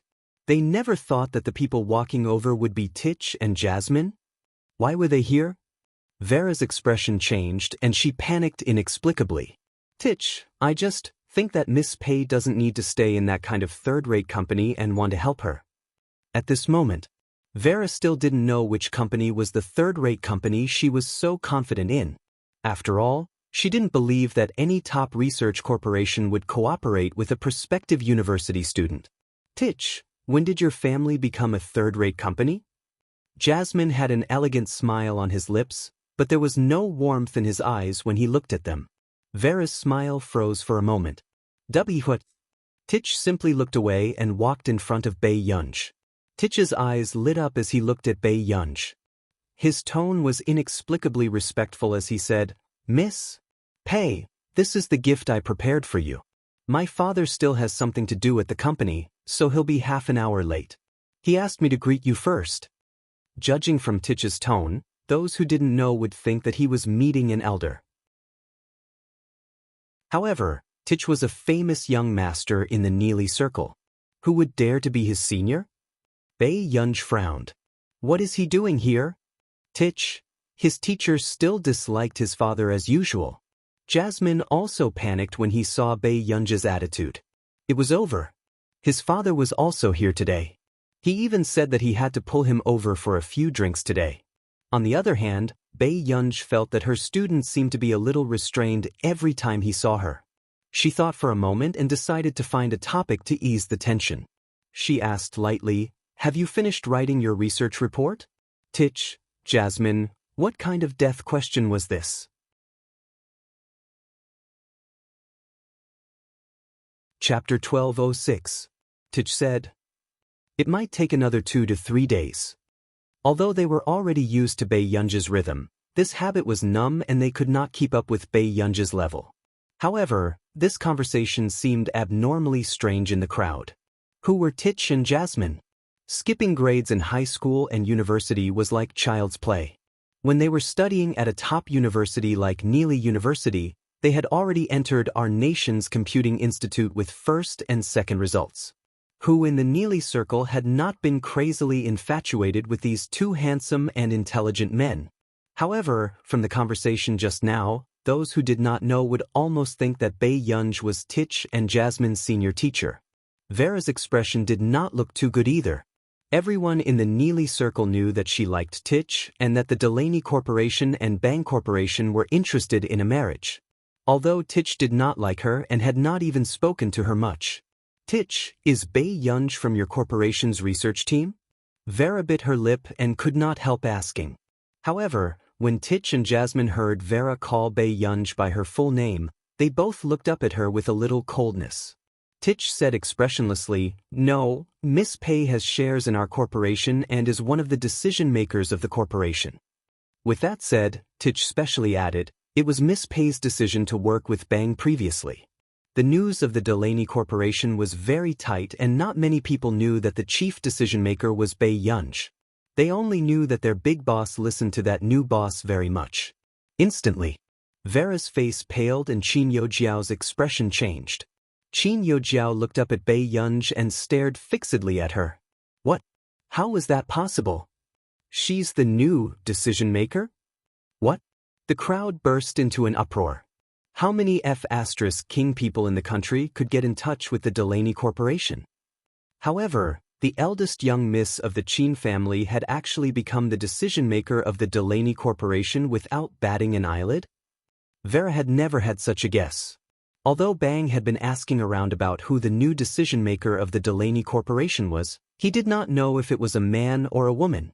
But now, she actually saw it with her own eyes? She even swore to Bae Yunj that she would compensate her for the breach of contract and ask the Delaney Group to stop while they were ahead? Gil, is this true? Old man Chin was starting to wonder if he was dreaming. Bae Yunj glanced at Tich and quickly said to old Chin, I happen to know Delaney. I'm just doing him a favor. Everyone, what a guy.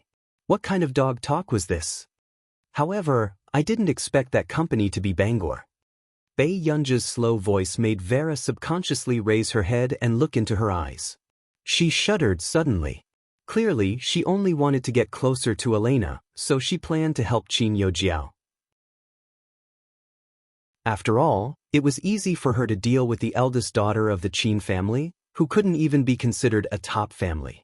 However, she had never imagined that this was simply a matter of wading into muddy waters. And this Bae Yunj, who looked like she had nothing to do, was actually the one who ate people whole.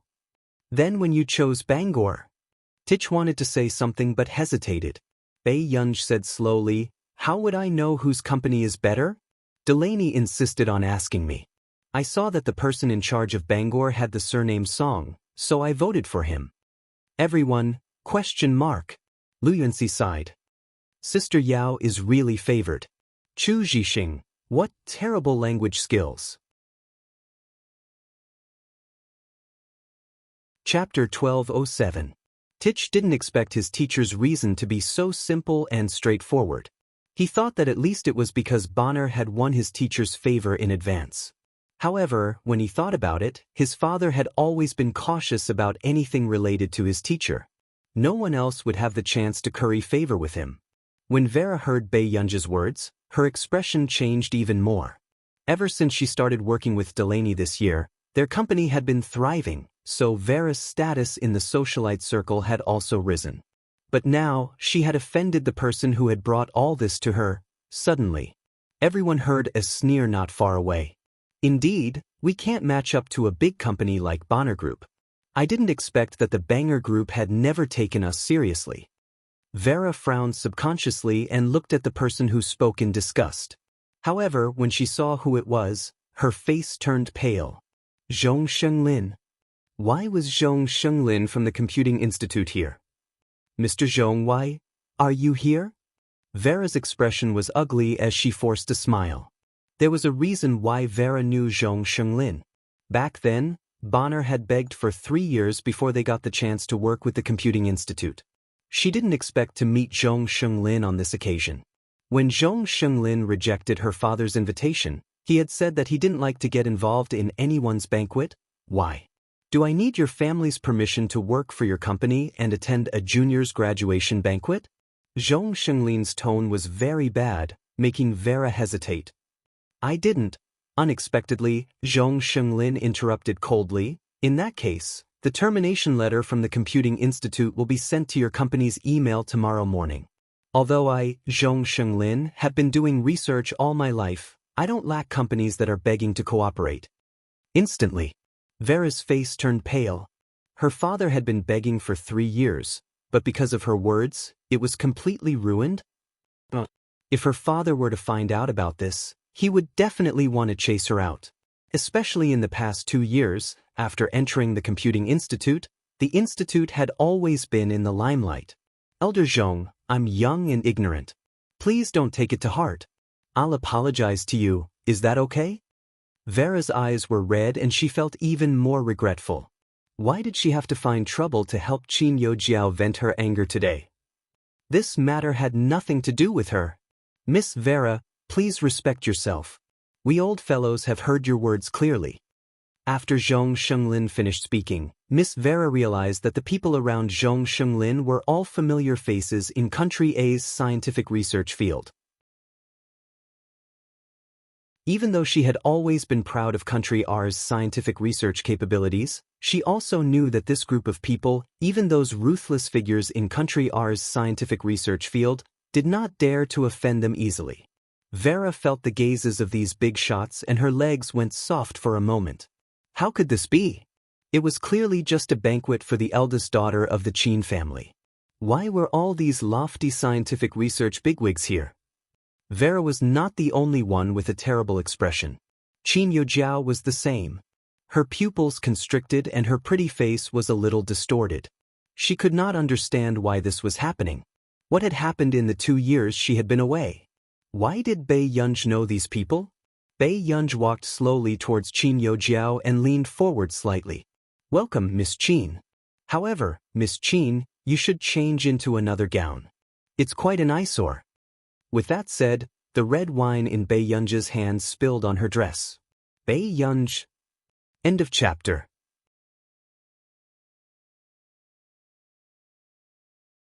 Chapter 1208. Qin Yojiao's expression became even more ferocious. She did not expect Bei Yunj to be so arrogant. She actually made things difficult for her in front of so many people on purpose. Bei Yunj placed the wine glass on the table and did not feel guilty at all. Instead, she raised her eyebrows slowly, giving off an impudent and arrogant feeling. She splashed red wine all over Qin Yojiao for no other reason. It was because in Bei Yunj's dream, she had seen Qin Yojiao wearing this gown and being surrounded by the crowd. However, because of Qin Yojiao's words, the original owner was deliberately locked in the door by the servants and given leftovers. She did not want to see Qin Yojiao as an eyesore in this situation. Bei Yunj glanced sideways at Qin Yojiao, who was trembling in anger. She was about to walk around when she saw Qin Yojiao staring at someone. Qin Yojiao bit her lip. This was the first time she felt so humiliated. But when she looked around, no one wanted to help her. They were all looking at her with cold or sarcastic eyes. Qin Yojiao had just looked away when she saw the man with a carefree expression. The man was still the same as always. His expression was indifferent, as if no one and nothing could enter his eyes. A dark look flashed past Qin Yojiao's eyes and she pursed her lips as she walked towards the man. Everyone thought that she was going to change her clothes. But in the next second, Qin Yojiao walked closer and closer to Huashidu. Just as a strange glint flashed past her eyes and she wanted to pretend to fall and get closer to the man, Bei Yunj suddenly walked over quickly. Before anyone could react, Qin Yojiao was suddenly grabbed by the back of her neck as if he was holding an animal. She was pulled back by Bei Yunj. When their eyes met again, there was no smile in Bei Yunj's eyes, but Qin Yojiao felt a chill run down her spine. She pinched the back of Qin Yojiao's neck and did not let go. Her tone was playful and filled with hostility. Why are you relying on him? Relying on me? However, Qin Yojiao's thoughts were exposed and her heart turned cold and nervous. I didn't. Qin Yojiao did not know why, but she wanted to get close to that man just now. Looking at Bei Yunj's exasperated expression. But it was definitely not like now. She was grabbing the back of her neck as if she was holding a cat or dog, but her eyes were dangerous as if she was looking at a dead person. You're quite good. Bei Yunj's tone was cold as she flung him away. Qin Yojiao.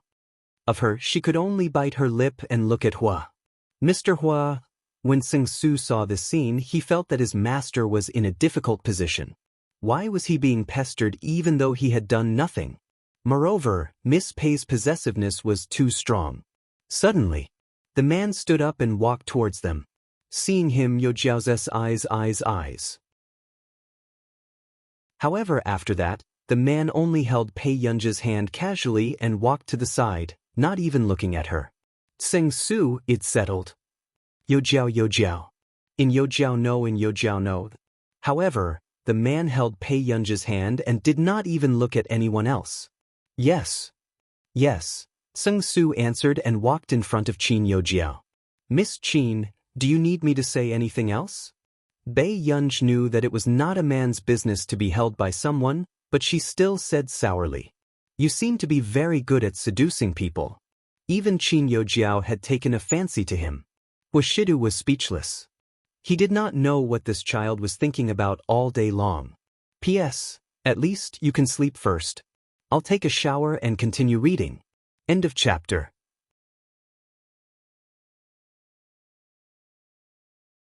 Chapter 1209. He was about to reach out and pinch Bei Yunj's face when Bei Yunj avoided him.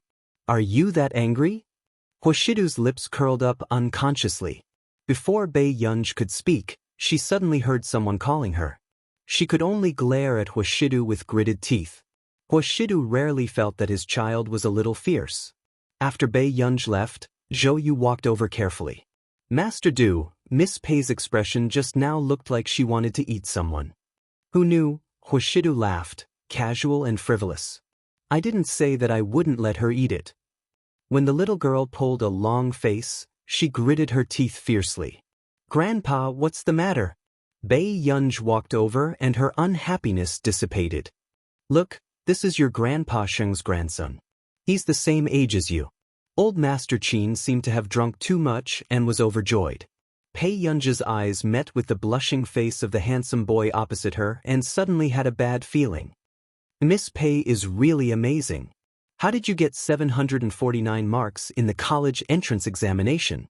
The boy seemed to be trying his best to talk to her. Qin Yu and Qin Lang watched from the side, their eyes filled with danger.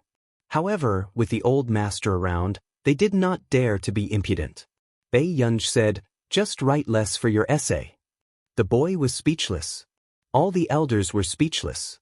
Qin Yu lowered his head and the corners of his lips curled up uncontrollably. After that, he heard Qin Lang laugh carelessly. It's like this. Our Qin family's son-in-law's standard is to score at least 740 marks in the college entrance examination. Qin Yu glanced at Qin Lang leisurely. This person with the lowest score in the Qin family actually had the cheek to spout nonsense. However, Qin Lang had managed to get into Yun University by following the cutoff score. When the boy heard Qin Lang's words, his face turned red. Qin Lang, what nonsense are you talking about? Old Master Qin scolded. I can't be compared to Miss Pei, but I also hope to be friends with Miss Pei. The boy was simple-minded and could not hide his good impression of girls. At this moment, Bei Yunj also smelled a familiar cold aura around her. All right, what shouldn't have come has come. Bei Yunj heard the man say leisurely beside her, Yun Yun seems to be very good at seducing people. Bei Yunj, in the darkness of the long corridor. Qin Yojiao looked at Bei Yunj and Huashidu's figures.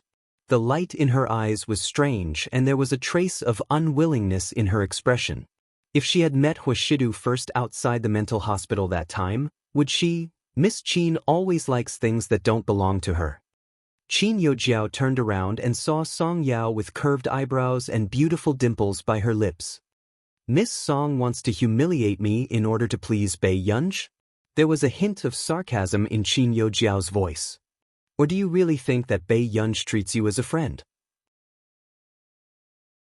With you by her side, she only sees you as a foil. I don't think Miss Qin has any friends, only people who make use of each other, right? Song Yao's voice was gentle, but it was filled with determination. There was no smile in her eyes. Yunj won't spend her time on you, but my time isn't worth anything. Miss Qin, you can try to play tricks again next time. Guess if Senior Cheng will firmly believe that Miss Qin is still as affectionate as before. With that said, Song Yao took out a pearl bracelet from somewhere. She lowered her eyes and put it on for Qin Yojiao, but Qin Yojiao's expression was extremely ugly. She had bribed a servant to find an opportunity to put this pearl bracelet by Huashidu's side. Don't lose it next time. Song Yao looked up at her, as if reminding her. Chapter 12:10. Qin Yojiao felt like a mouthful of blood had accumulated in her chest, and she was extremely frustrated. First, Bei Yunj had humiliated her in public. Then, Song Yao had grabbed her weakness and stabbed her in the heart. She did not know how much Song Yao knew, but Cheng Zihuai was her trump card. She could not let Cheng Zihuai distrust her. Song Yao, you'll regret it. Qin Yojiao gritted her teeth, her expression fierce. Song Yao's lips curved and she tidied Qin Yojiao's hair, not being biased at all. Really? Miss Qin's dress is really pretty. The feeling of her fist hitting cotton made Qin Yojiao grit her teeth in hatred. However, Tseng Su only regained his senses when he saw Qin Yojiao leave angrily. None of Miss Pei's friends were easy to deal with. Tseng Su had been with Huashidu for so long, so of course he could see through Qin Youjiao's tricks. However, he did not expect Song Yao to make a move. However, this move indeed made Sing Su understand why Bei Yunj and Song Yao could become friends. One was openly arrogant and specialized in hitting people where it hurt. The other was gentle and deadly. Sing Su broke out in cold sweat. Good Lord, none of them were good people. At the banquet. Tian, where did you go? Lu Yuanxi said smoothly. Song Yao said, I went to touch up my makeup. Hearing this address, Bei Yunj glanced at Lu Yuanxi faintly, but did not say anything. Master Pei, why are you unhappy at the banquet? Lu Yuanxi asked. Bei Yunj said calmly, there are still 4 days before school starts. Are you very happy? Lu Yuanxi and the others were speechless. It turned out that the big boss also had such a simple problem. Only Song Yao glanced at Bei Yunj when she heard this. She only asked after Lu Yuanxi, and Chu Zhixing ran to play games with the other students. Because of your brother? Bei Yunj bit a grape and said slowly, School was about to start, so why didn't Huashidu have any reaction? Can't wait? Song Yao could not help teasing. Bei Yunj said slowly, not really. I just want to trick him first. She couldn't wait any longer. She knew that it was best for her to cooperate with the treatment and tell Huashidu about her problem. But Bei Yunj was also a little scared. She was afraid that Huashidu would hesitate if he knew. She was afraid that he would not be able to wait for her to recover completely. She was also afraid that Huashidu would think that she was trouble and treat her as a strange person like those people. He was even more afraid that one day she would really be unable to control her emotions and do something, but she still wanted him. It was Song Yao's first time seeing this person not confident. She couldn't help but smile. I don't know if you have no confidence in yourself or in him. Bei Yunj raised his eyebrows and glanced at Huashidu before walking towards Yu Jilin. I'll go look for a friend first. Okay, Song Yao replied. At this very moment, Yu Jilin was on the phone outside. Why are you looking for me? Luo Xie insisted. Whose banquet are you attending? Your goddess, are you happy now? Yu Jilin didn't hide it. Alright, I'll hang up first. Go play by yourself. Anyway, he didn't tell anyone that he was attending Bei Yunj's banquet. After hanging up the call, Yu Jilin did not expect to see Bei Yunj. Miss Pei, I have something to talk to you about. Bei Yunj glanced at him. The two of them were chatting in the corridor and did not notice Luo Xie not far away. Luo Xie was stunned. This was a banquet?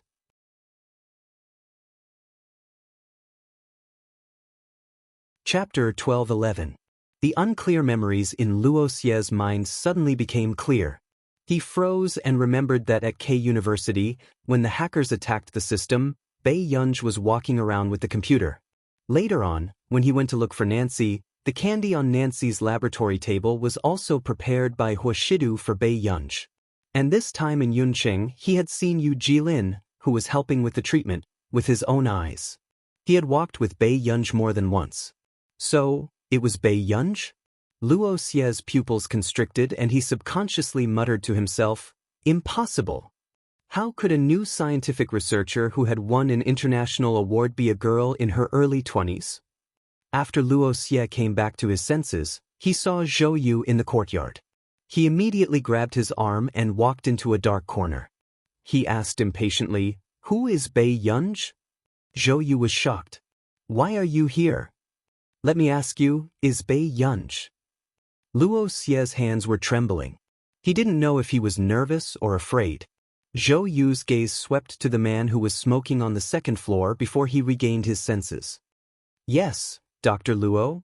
Master Du had long known that Bei Yunj was Bei Yunj. Otherwise, the scientific research community would not have really hidden this secret for Bei Yunj. Luo Xie thought of what he had said in front of Bei Yunj and his murderous intent disappeared. He gritted his teeth. Why didn't you say so earlier? This was a secret to begin with. Zhou Yu said confidently. Also, Master Du has been giving you a chance. You were the one who despised Miss Pei and dealt with the matter. Luo Xie. F***ck Luo Xie turned around and saw the man on the second floor tapping away the cigarette ash with his fingertips. He raised his eyebrows and looked at him casually. Luo Xie took a deep breath. He knew that it was definitely not a coincidence that he had accidentally learned this secret this time. Hoshidu had calculated the path for him to take. Your master is really good. Luo Xie was so angry that he almost couldn't speak. His voice was hoarse. Zhou Yu, what could he do? Is this the first day you met him? Luo Xie walked upstairs angrily. His face was extremely dark. It was obvious that he was looking for trouble. Hoshidu, are you still? Could he still be human? However, in the next second, before Luo Xie could finish speaking, he saw Pei Yunj looking at him coldly. Luo Xie's face was full of vulgarities. Dr. Luo, this is my place. Who are you looking for trouble with?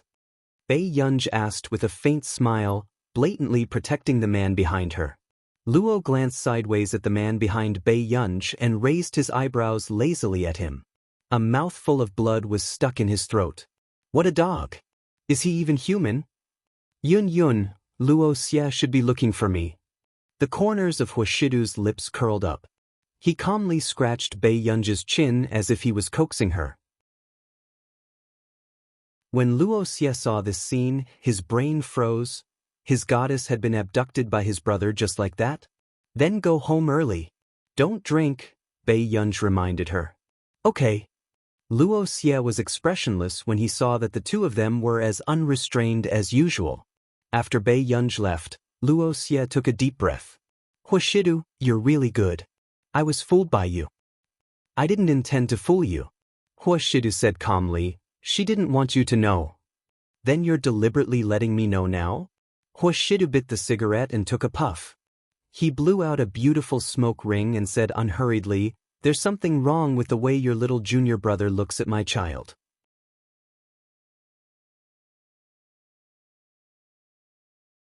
Chapter 12:12. Then, Hoshidu casually put out the cigarette in his hand. It's good that you two are restraining each other. He raised his eyes. Besides, aren't you more professional? A professional doctor wouldn't have any thoughts about a patient, right? Luo Xie. He had already dealt with him at the root, so he was placed by Pei Yunj's side. Luo Xie took a deep breath. When he thought of what he had said to Pei Yunj, he wished he could beat himself to death. Don't be sad. Hearing the man suddenly speak after a moment of silence, Luo Xie thought that Hoshidu wanted to comfort him, so he looked up at him. However, he did not expect to hear Hoshidu say unhurriedly, no matter what, you don't have a chance. Luo Xie. Why did he expect Hoshidu to be a human? A few days later, Yun University officially started school. However, Yun University also had a tradition that freshmen had to stay in the main school. As a result, Pei Yunj, who had never stayed in school before, was a little uncomfortable. However, looking at Hoshidu's behavior during this summer vacation, Pei Yunj felt inexplicably unhappy. Are you sure you don't have anything to tell me? In the car, Pei Yunj asked. Even Su felt a chill run down his spine as he lowered his head and lowered his head. As expected, he looked up and saw Pei Yunj's expression that said, aren't you King coaxing me? He then turned to look at Hoshidu. His Master Du's originally cold peach blossom eyes were now smiling affectionately. No matter how he looked at it, he had an expression that said, my child is so cute. Su. He didn't understand. He really didn't understand what kind of special interest this was. Do you have to stay in the main school? The man licked his lips and whispered into her ear. Pei Yunj leaned lazily against the car window. We can't be special, right? Su lowered his head silently, but he thought to himself, haven't you been special enough? Who knew? The man asked slowly, what about the family members? Can't they stay with them? Pei Yunj. Your university stays with them? Brother went to Neely University. There's no such rule. Pei Yunj. After getting out of the car, Pei Yunj suddenly tugged at the edge of the man's suit jacket, revealing the man's white shirt underneath. Hoshidu also bent down obediently and listened to her tiptoe. He blew into her ear and asked, didn't brother say that everything will be mine if I do well? Brother, don't you know what I want? The man, who had always been lazy and abstinent, had his pale pupils congealed at this moment. The soft and greasy hot breath by her ear made her Adam's apple tighten. "Brother, I'm already 20. I've already grown up." This ambiguous and playful sentence almost destroyed Hoshidu's rationality for more than 20 years. This kid did it on purpose. She had the guts to talk to him like that. The next moment, Bae Yunj let go of her hand, pulled open the handle of her suitcase, and prepared to leave. Sang Soo immediately stopped her. "Miss, there's no elevator. Master Du and I will send you up." "No need, I can do it myself." Bae Yunj glanced at the gazes gathered around her. The man had never kept a low profile. The extended black luxury car made passers-by unable to help but take a few more glances. Fortunately, it was Hoshidu. If this did not stop Qin Yu and Qin Lang, those two hot faces would make it impossible for her to live a good life in school. "Brother, see you during the holidays." Hoshidu looked at Bae Yunj and felt that this child was up to something. After they left, Hoshidu sat back in the car and slowly let out a breath of foul air. "How are the preparations going?"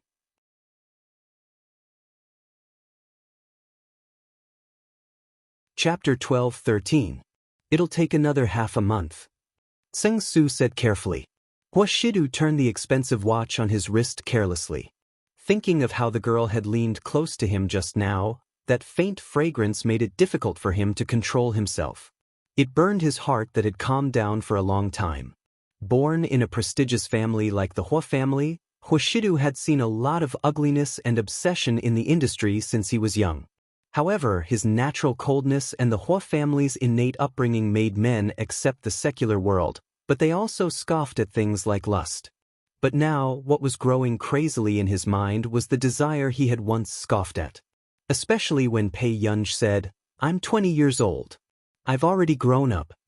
The moment Hoshidu closed his eyes, he recalled the scene of Bae Yunj going downstairs to drink water in her white pajamas. Her fair and slender legs were swaying. The man opened his eyes unhurriedly. His pale-colored pupils were unfathomable, but he chuckled hoarsely. This child had done it on purpose. She had only teased him on purpose when she left. At Yun University, the sound of cicadas under the scorching sun and the green trees made people's mood brighten. Bae Yunj, on the other hand, pursed her red lips. She was wearing a black mask and a face mask, but her back view attracted people's attention. The senior at the freshman reception had sharp eyes. When he saw Bae Yunj, he immediately ran over. "Junior, which faculty are you from?" Bae Yunj regained her senses and took out her notice to look at it. "Physics department." The senior was speechless. What kind of immortal was this? Did she only know which faculty she was from when school started? "What a coincidence, I'm from this faculty too. I got in with 734 marks back then. What about you, junior?" The senior looked up and said proudly. Only then did he realize that Bae Yunj's pretty eyes were looking at him emotionlessly. "Come, let's sign for our faculty?" Bae Yunj hummed faintly and followed the cue to sign, ignoring the discussions around her. There was nothing else to talk about. They were just wondering if Bae Yunj, who was wearing a mask and a hat, would be a great beauty. Then they talked about Qin Yojiao from the music faculty next door. She was probably the new campus belle of Yun University. Damn, 735 points? This year's college entrance exam is famous for being tormented. Top student, top student. The senior who was in charge of signing autographs couldn't help but sigh. Brainiac didn't smile. Just as in a top-notch institution like Yun University, everyone had a faint sense of anticipation. They also knew that everyone here would have good results. However, Bae Yunj turned his head and stared straight at Song Yao, who was queuing in the philosophy department. He did not hear anyone's conversation. What's going on? Why did this young lady keep staring at the new department belle from the philosophy department next door? Could it be that there's a grudge between them? A few of the seniors felt that the following plot might be very exciting. Could it be another love rival drama between the ex and the current one?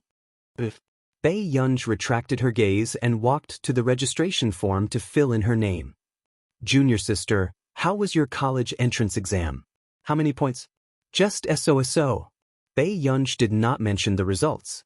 Instead, he quickly wrote down his name, collected his things, and walked towards the philosophy department. Hearing this, the senior thought that she had gotten in because she was too embarrassed to say it, so he did not ask. However, the more he looked at the name, the more familiar it looked. Bae-yunj. Have you heard of this somewhere before? The senior beside her, who had felt Bae-yunj's cold aura, did not plan to continue talking to her. He said numbly, "Where have I heard of it? She's this year's top scholar." Top scholar. End of chapter.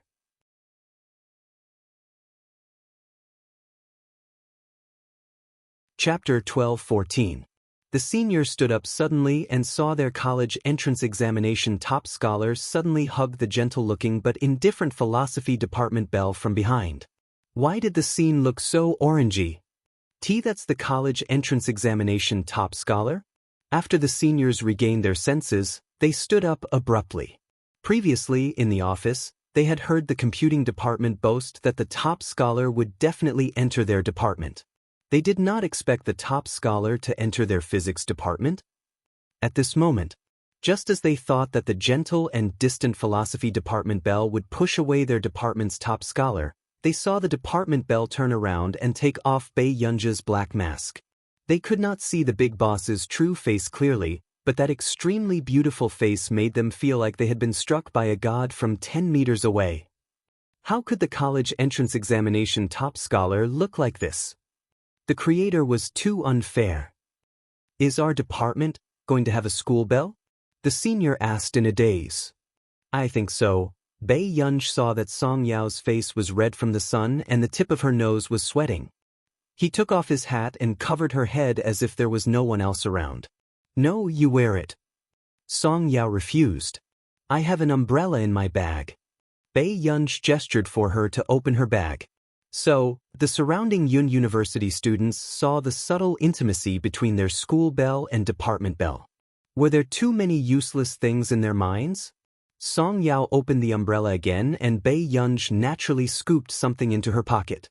After taking the candy, he ate it. Are you a robber? Song Yao asked from the bottom of her heart. Bae-yunj maintained her composure. She was so good that she had forgotten herself. Did I steal your heart? Song Yao was speechless. The senior who handed out the information sheet also heard the dirty words. What the hell was this? Bae-yunj liked to tease Song Yao very much. Seeing her expression that said, I'm numb, it was much more pleasing to the eye than her usual docile face.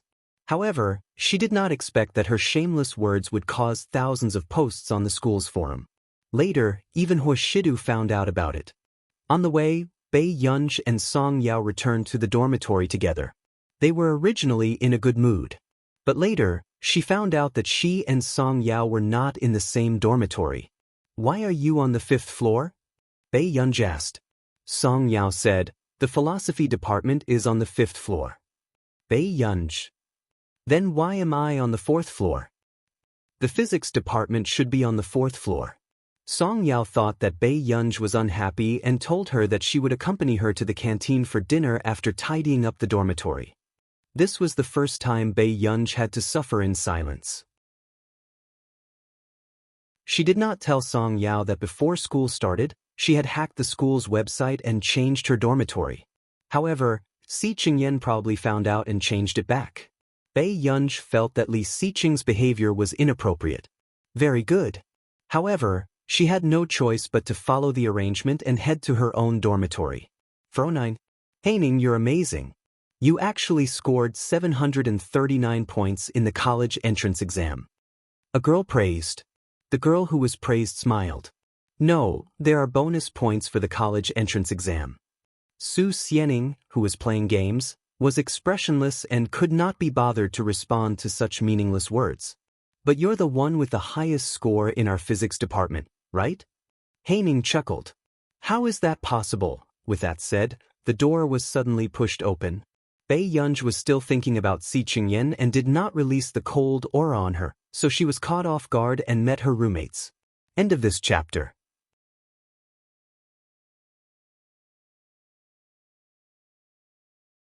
Chapter 12-15. Seeing Bae-yunj's cold aura. Fear inexplicably appeared in the eyes of the others. However, Bei Yunj glanced at the four people who had arrived and greeted them casually. Hello. Bei Yunj was not good at interacting with people and did not like meaningless socializing. In the eyes of others, he was indeed not easy to get close to. Even Song Yao had sent him camellia cakes for a week or two. Bei Yunj could not help but go over and ask, "Don't you have anything to eat today?" Song Yao had also thought that Bei Yunj looked like the ragdoll cat she had raised in the past, so she could not help but hit on Bei Yunj. Hello, my name is Du Mingting. My name is Hai Ning. When Su Xianing saw Bei Yunj, she was in disbelief. Why did you choose physics? When Bei Yunj saw Su Xianing, he remembered this girl's golden words. If I meet you at Yun University in the future, I will still report you. How shameless of you to get someone to do your homework for you. Bei Yunj lazily placed his luggage in front of him and asked casually, "It can't be because of you, right?" Su Xianing's face distorted and she was so angry that she wanted to say something but stopped herself. F***ck, why did she bump into this person everywhere? Was she haunting her? Do you know each other? Du Mingting asked. Hai Ning maintained her smile and did not speak. However, Su Xianing laughed coldly and mocked. Who doesn't know this year's college entrance examination top scholar? With that said, even the classmate who was already lying on the bed beside her rolled over and got up to see the face of this year's college entrance examination top scholar. The college entrance examination top scholar. It was one thing to have a high IQ, but wasn't it too much to look like this with a high IQ? I think so. Bei Yunj tidied up the bed. These words made Hai Ning's smile freeze.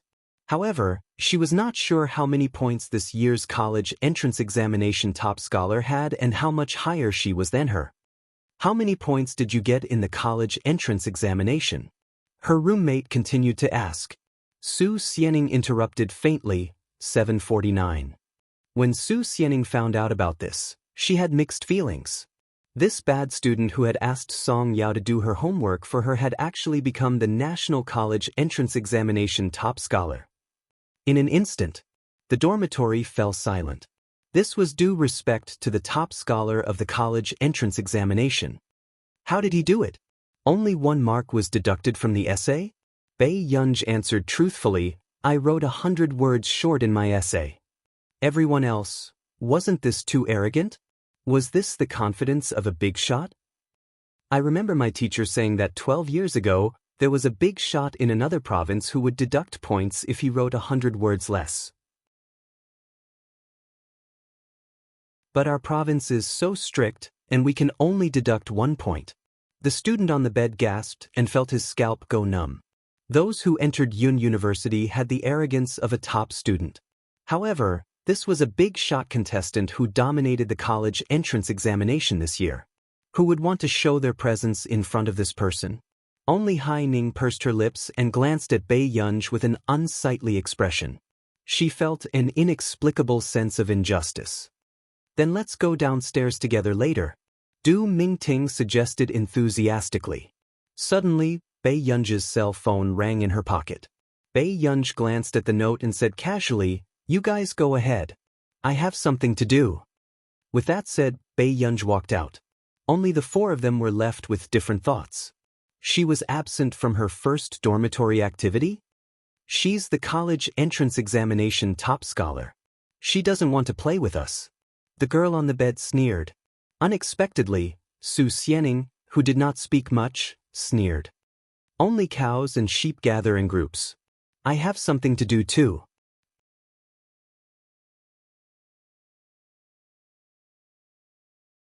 Chapter 12:16. Hearing this, the expressions of those who were discussing changed.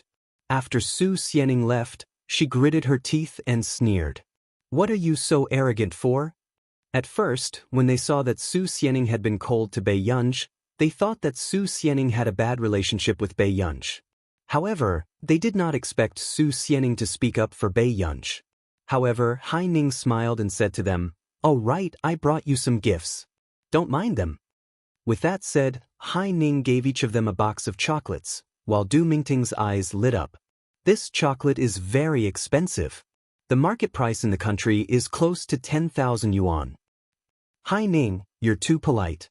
The other roommates instantly warmed up and looked at her with envy. She casually had a few boxes of chocolates that were close to 10,000 yuan.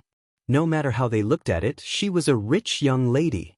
Hai Ning smiled calmly. "You're welcome. I usually like to eat this brand." Then, Hai Ning's eyes darkened and she placed a box on Bei Yunji's table.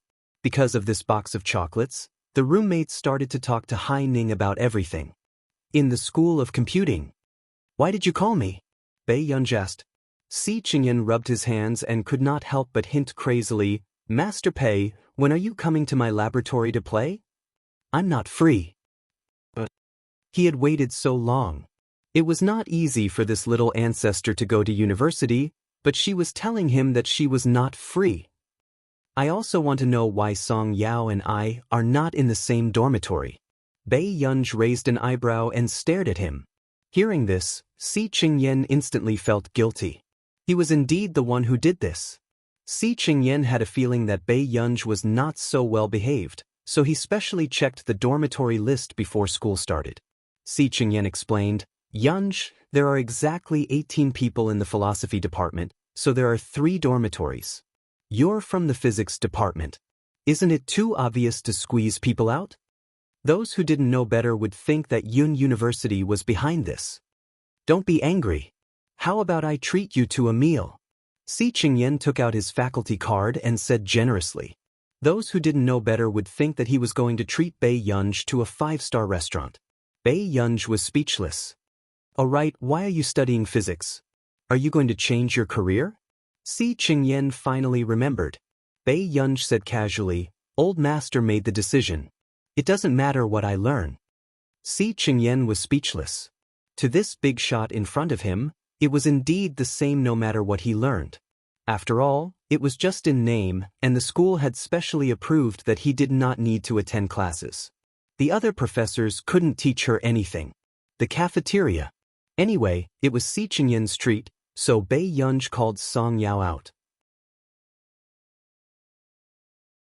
Yun University's cafeteria was famous for its delicious food, so Bei Yunj never complained about having too much. However, when everyone saw that Professor Si Qingyan, who usually didn't appear with the students, was actually carrying plates beside the 2 girls, they couldn't help but take a few more glances. Why did Professor Si seem to be eating with 2 freshmen? After all, he was a famous good-looking professor in Yun University. Everyone couldn't help but take a second look at him. The discussion on Tieba was also going crazy. F*CK, F*CK, F*CK, why is our Yun University's high and mighty Professor Si together with 2 female freshmen? Danger warning. I saw it too. It's in the cafeteria. One of them was Song Yao. Popular starlet Song Yao. Professor Si can't possibly like students, right? No way, no way. There's no need to be anxious upstairs. Go next door and take a look at the 2 freshman couple posts. They've already posted a few hundred posts. I think Yun University is the top couple. What are you thinking about? Someone has already exposed it. The college entrance examination top scholar and the department belle have a very good and stable relationship since high school. The college entrance examination top scholar? The newbie king of 749? End of this chapter.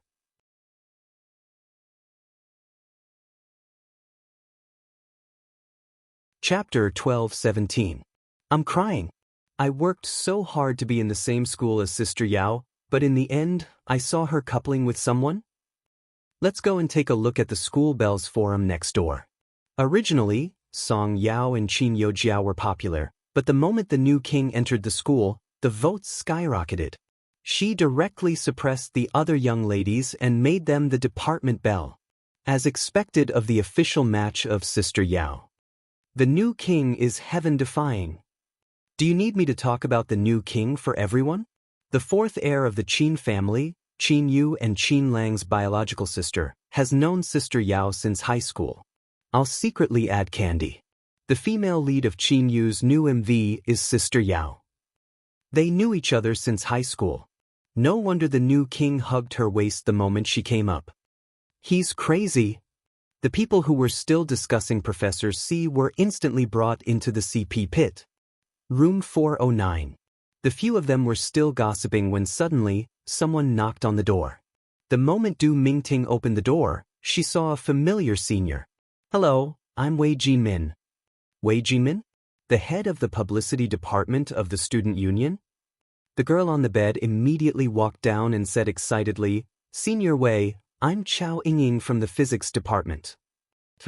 Wei Jinmin smiled, and the others immediately looked at Hai Ning. "Hai Ning, is senior sister here to look for you?" Du Mingting teased. Hai Ning was also surprised. She grabbed her skirt nervously, but she could not help but smile in her heart. "I don't think so." Hai Ning had heard of the name Wei Jinmin before. She was the eldest young lady of the Wei Corporation and had many connections in school and society. Reality had proven that one of the benefits of university was connections, such as the classmates around her. Hai Ning also wanted to use this opportunity to get to know the senior, but she did not expect Wei Jinmin to come looking for her on the first day of school. Before Hai Ning could be happy, she heard Wei Jinmin ask, "Bei Yun should be from your dormitory, right?" Instantly, the atmosphere was silent, and it was a little awkward. Hai Ning's smile froze. "Senior Wei, are you here to look for Bei Yunj?" Chao Yingying also said, "Senior, she's not in the dormitory." Wei Jinmin said with a smile, "I know. She and Song Yao are eating with Professor C in the canteen. Professor C doesn't like to be disturbed when he's eating, so I'm here to submit an application form. When Bei Yunj comes back, can you help me tell her? I hope she can join the publicity department."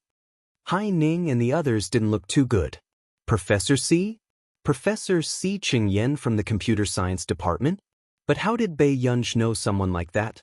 After Wei Jinmin left, Chao Yingying sat on the chair and could not help but complain angrily.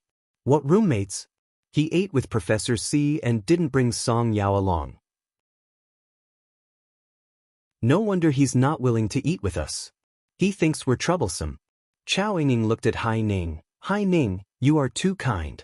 You are giving chocolate to such a person?" Hai Ning just smiled, her heart unable to calm down. Where did Bei Yunj's connections come from? Song Yao and Si Ching-yen knew each other.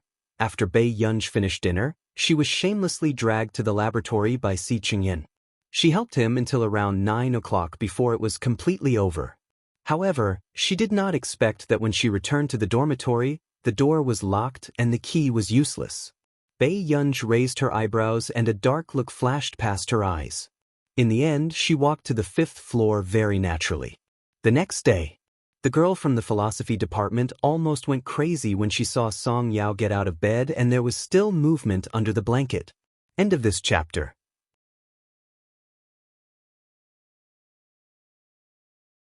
Chapter 12-18. Wasn't their department's bell too awesome? There was someone on the bed? The others were frightened, afraid that Song Yao was a boy under the blanket. However, when they saw the long hair exposed under the blanket, they heaved a sigh of relief. "I'll go buy breakfast. Get up quickly."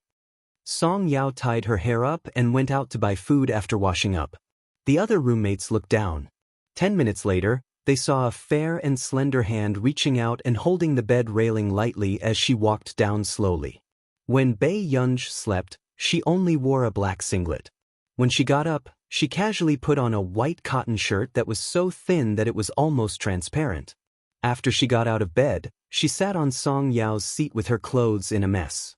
The girl's eyes were slightly red, and when she raised her charming eyes, she was so lazy that it made people blush. She felt that something had happened last night. When Bei Yunj saw Song Yao and her roommates looking at her, she said hoarsely, "Hello." Why did she feel that the couple post in school was strangely real? The top scholar of the college entrance examination came to their dormitory to sleep with Song Yao on the first day. Bei Yunj actually did not sleep the entire night. There was no Huashidu scent, nor was there that stupid bear she had personally sent over. Her old habit had acted up again. However, Bei Yunj did not have the habit of troubling others. Seeing that the lights in her dormitory were switched off, she simply came up to look for Song Yao. When Song Yao came back with breakfast, the people in the dormitory were flattered. After eating some, Song Yao suggested going to her dormitory with Bei Yunj to take a look. Dormitory 409. Su Xianing saw Bei Yunj with Song Yao and laughed coldly. It's your first day and you're sleeping in someone else's dormitory. Isn't Song Yao's dormitory more fragrant? Song Yao and Su Xianing did not have a good relationship and had never eased up. Your dormitory was locked from the inside yesterday, Song Yao said calmly. Su Xianing frowned. How is that possible? I was the last to return to the dormitory. I didn't lock it. Hearing this, Song Yao's eyes swept over the others. Seeing a trace of panic flash past Chao Yingying's eyes, she immediately understood. Maybe someone was careless. Song Yao finished speaking as if nothing had happened and Chao Yingying heaved a sigh of relief. When Chao Yingying saw Hai Ning walk in, she quickly smiled and said, Bei Yunj, Hai Ning brought you some chocolate. It's on your table. It's worth more than 10,000 yuan. Yes, thank you. Bei Yunj glanced at the chocolate on the table and hummed in response. Then, she placed the snacks Song Yao had bought for her on the table.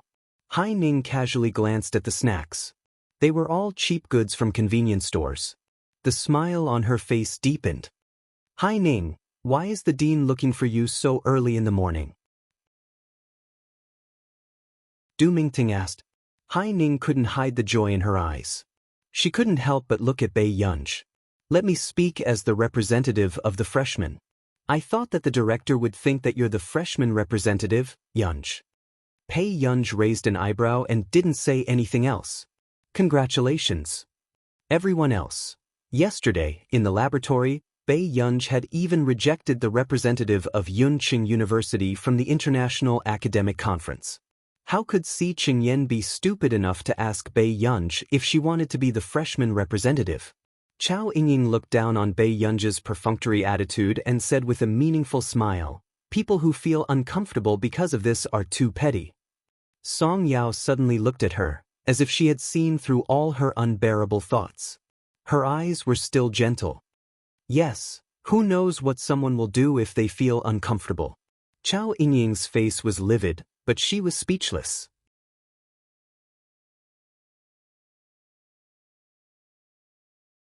Chapter 12:19.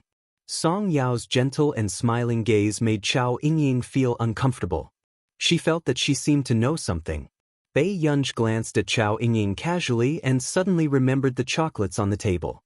She took out a stack of tickets from her book and placed it on Hai Ning's table. She said carelessly, I happen to have a few tickets for the competition. I'll give them to you. With that said, Bei Yunj left with Song Yao. I really have to hand it to this kind of person. She exchanged your box of chocolates for a few hundred tickets? Chao Yingying mocked. She glanced at the game tickets and didn't think they were worth much. Bei Yunj was clearly taking advantage of her. Su Xianing glanced at the tickets and chuckled. The VIP tickets for the Maps of the Gods summer competition are priceless. A few days ago, my friend got the tickets through a scalper. It's 27,000 yuan per ticket. With that said, Chao Yingying's expression froze and her eyes landed on the stack of tickets again. Du Mingting was shocked. 27,000 yuan per ticket? Was he crazy? It was not new for scalpers to raise the ticket prices, but she did not expect the tickets to be so expensive. Even Hai Ning's expression changed and she looked at the stack of tickets instinctively. There were at least 10 tickets in Bei Yunj's stack. Su Xianing glanced at Chao Yingying. Don't provoke her for no reason. If you get taught a lesson one day, you won't even have a place to cry. Bei Yunj was not someone with a good temper. If they really annoyed her, this group of people would at least lose a layer of skin. Hai Ning composed herself and thought to herself that Bei Yunj might be a little rich, but in Yun University, she was the one who would be the center of attention. She glanced at the freshman's speech, heaved a sigh of relief, and started reading again. The freshman speech of Yun University was more international. It was a bilingual speech, so there was a lot of content. And Hai Ning had to bite this hard bone before tomorrow's speech. In the past, it was always the foreign language department or the top scholar of the college entrance examination who gave the speech, but this year, the slot was given to the physics department. Therefore, she could not let others look down on her. The next day, Hai Ning changed into her uniform and stood by the rostrum in high spirits. She heard people discussing the freshman representative's speech. That freshman representative must be very powerful. That's for sure. Every freshman representative is a big shot. Hearing these discussions, Hai Ning's mood relaxed. She even found Bei Yunj in the crowd, and the smile on her face deepened. But in the next moment, the discordant voice made Hai Ning's face change. Can't the freshman representatives give an off-script speech? The person who spoke was the new student who got second place in the national examination. He was not convinced that Hai Ning was the representative of the new students. Wei Jinmin had an awkward look on her face. Indeed, some teachers had suggested that the freshman representatives give an off-script speech, but this was too difficult. She was also afraid that she wouldn't be able to wrap things up when the time came. After all, Yun University's freshman speech was trending and on the news every year. Unexpectedly, Cheng Zihuai, who was in charge of the event, also asked calmly, "Can't we go off-script? If she makes a fool of herself, she'll be on the news." Wei Jinmin lowered her voice and said, "So I just want her to be more familiar with it." Is this the standard of this batch of freshmen? Another senior from the student union also crossed her arms and said in a sarcastic tone. But in reality, the freshman representative of Yun University had never gone off script. After all, it was a bilingual speech. Hai Ning's face was ugly. She clenched her fists and listened to the sarcasm around her. Her eyes fell on Bei Yunj, who was laughing. She hid her gloominess and said with a smile, "I can go off-script in Chinese, but I'm not very good at foreign languages. Why don't you find someone who scored full marks in foreign languages to give a speech with me?" End of chapter.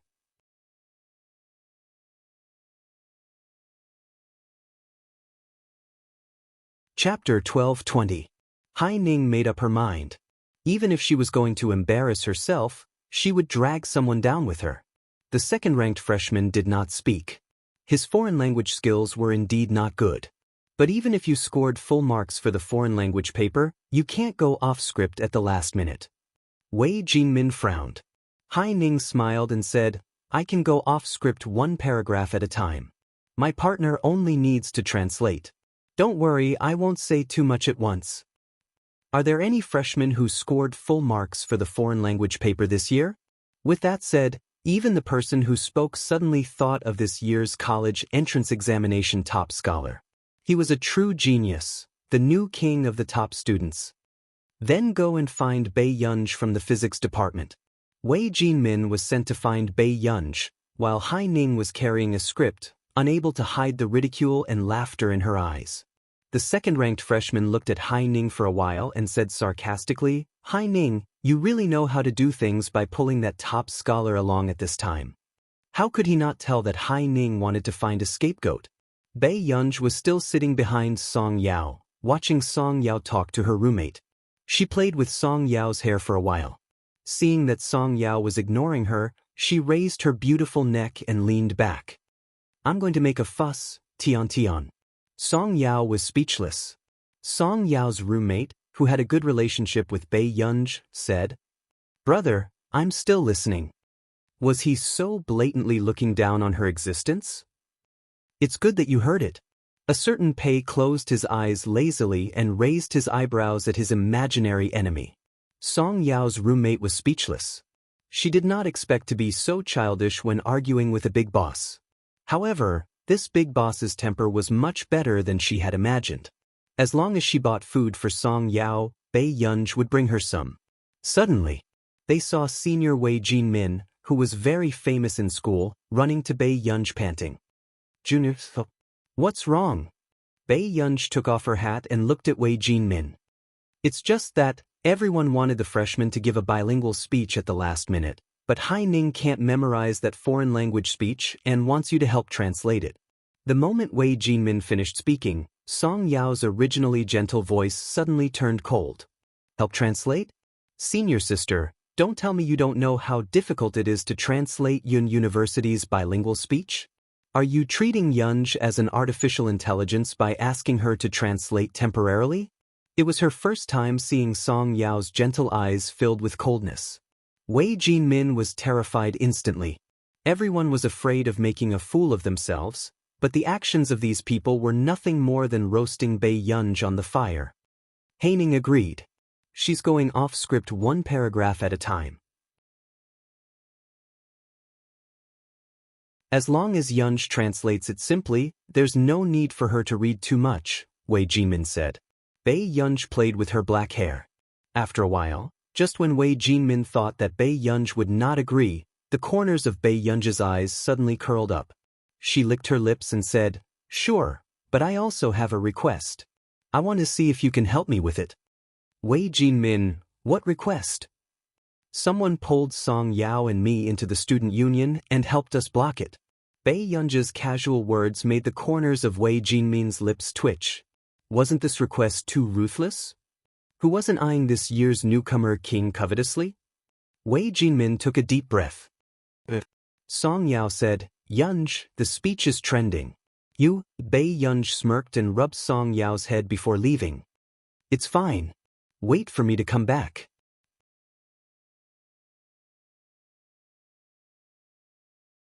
Chapter 12:21. Song Yao looked at Bae Yunj's back view, wanting to say something but hesitating. In the end, she could only purse her lips and remain silent. So, Bae Yunj changed into Yun University's uniform backstage and walked slowly towards Hai Ning and the rest. The second-ranked freshman stared at her and smiled. "You're the top scholar in the National College entrance examination?" He thought that this person would know when to back down and would not be so stupid to agree to such a thing at the last minute. After all, if she lost face, she would lose face in the country and even internationally. Bae Yunj hummed calmly and was not in a hurry to look at the script. He only poured himself a glass of water and glanced at Hai Ning, who was memorizing the script attentively. Wei Jinmin was about to go crazy when she saw that this man was not anxious at all. "Bae Yunj? Aren't you going to familiarize yourself with the script first?" Why was it that everything that happened to her didn't seem to be in a hurry? Bae Yunj raised an eyebrow. "Do you have a copy for me to see?" At this moment, Wei Jinmin and Hai Ning looked at each other and she could not help asking Hai Ning, "Are you sure you can go off script?" Hai Ning suppressed the nervousness in her heart. "I can." Bae Yunj glanced at Hai Ning and lowered his head, flipping through the documents on his phone in boredom. "Bae Yunj, it's not a small matter to lose face during a speech." The second-ranked freshman could not help reminding her. "I know." With Bae Yunj saying this, the rest of the people could not say anything. In the last few minutes, Hai Ning handed the script to Bae Yunj. She relaxed her eyebrows and smiled. "Yunj, take a look at the script too." Bae Yunj looked up at her with interest. When their eyes met, Hai Ning immediately turned her head away in a sorry state. She had a feeling that Bae Yunj seemed to know everything. Bae Yunj took the script slowly and glanced at the content carelessly. Seeing this, Hai Ning heaved a sigh of relief and could not help but smile. However, Cheng Zihuai looked up at Bae Yunj with a mocking expression. Did he really think that Hai Ning would memorize it completely? Until the freshman ceremony started. Hai Ning and Bae Yunj stood on the podium. The spotlight and livestream cameras landed on them and they had already become the focus of the venue. Especially Bae Yunj's flawless face. Even if she stood lazily at the side, she was still very eye-catching. "Song Yao, Bae Yunj is so pretty." Song Yao's roommates were almost becoming fans of Bae Yunj's face. Song Yao was still nervous about Bae Yunj's performance, so she looked up at her absent-mindedly. However, the live stream happened to capture Song Yao's gaze on the stage and the camera followed Song Yao's gaze to Bae Yunj. Down to the up to the end, at the end of the stage, to the stage to the stage to the stage to the stage to the stage. The live stream was filled with screams. F***CK, F***CK, Yun University's looks are too good this year. Everyone agrees that Song Yao is pretty. What's wrong with that young lady on stage? What a smile. I'm going to die. Her looks were too outstanding, so much so that when the camera swept past Bae Yunj, no one was in the mood to care about anyone else. Everyone. This is the school bell of Yun University, the top scholar of this year's college entrance examination. Sister-in-law's fans are here. I'm crying for my sister's face again. If my couple's cameraman can control the camera like this, I won't be unable to eat candy. Wait, what sister-in-law? Did I just get online? There were always people who were outside the situation and did not know that the person on stage had once become popular.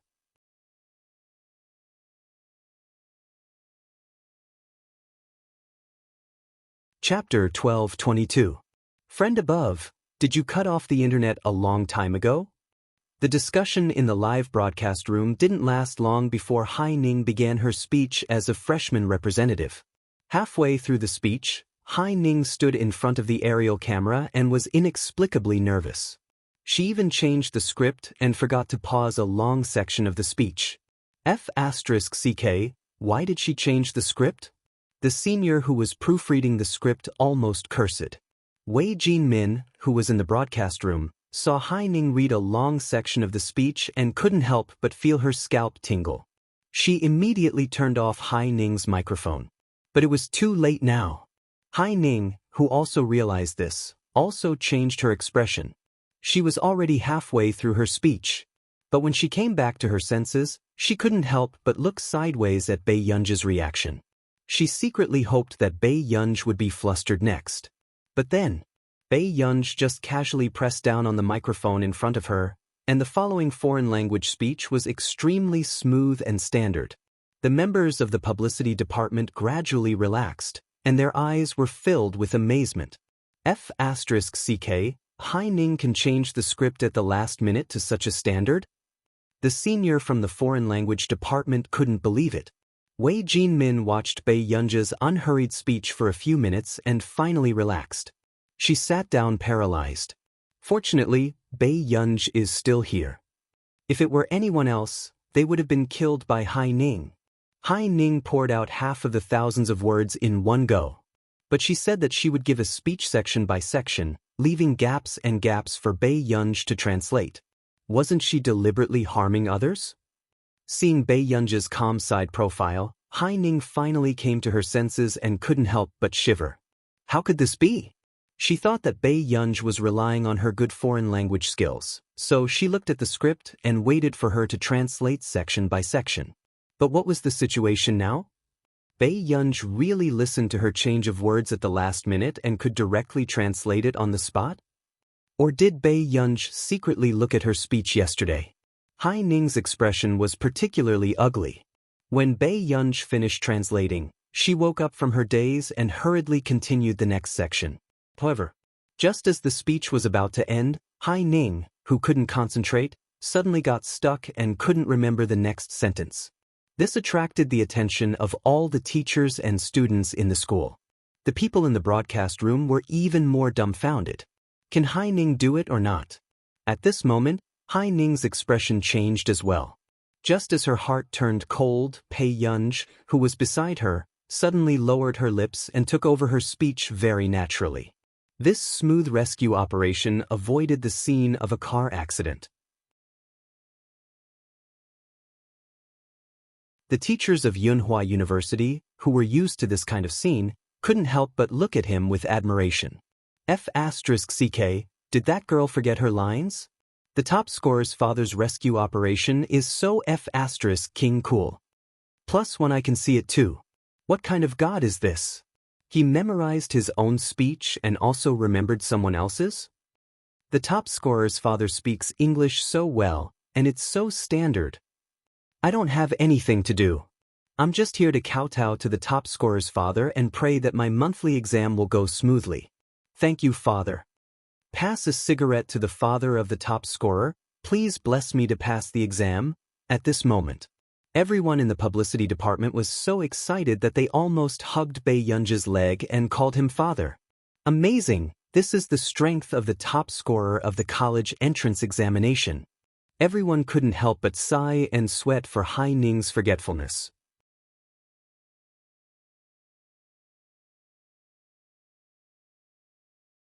Chapter 12:23. Even the second freshman who had been picking on Hai Ning just now was speechless after seeing it. Bei Yunj had only flipped through the script backstage, but after going on stage, she became everyone's reassurance. Not only was she stable, but she could also control the situation and save Hai Ning. Her actions were really amazing. After Bei Yunji's final bilingual speech ended perfectly, the applause below the stage lasted for a long time. At this moment, Hai Ning, who was sweating profusely, finally realized what an embarrassing thing she had done just now. She actually forgot her lines at the last minute?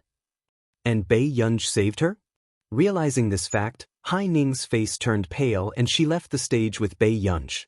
Backstage, Wei Jinmin almost couldn't help but hug Bei Yunji enthusiastically. "Yunji, you're too amazing. How did you do it? You even remembered Hai Ning's script?"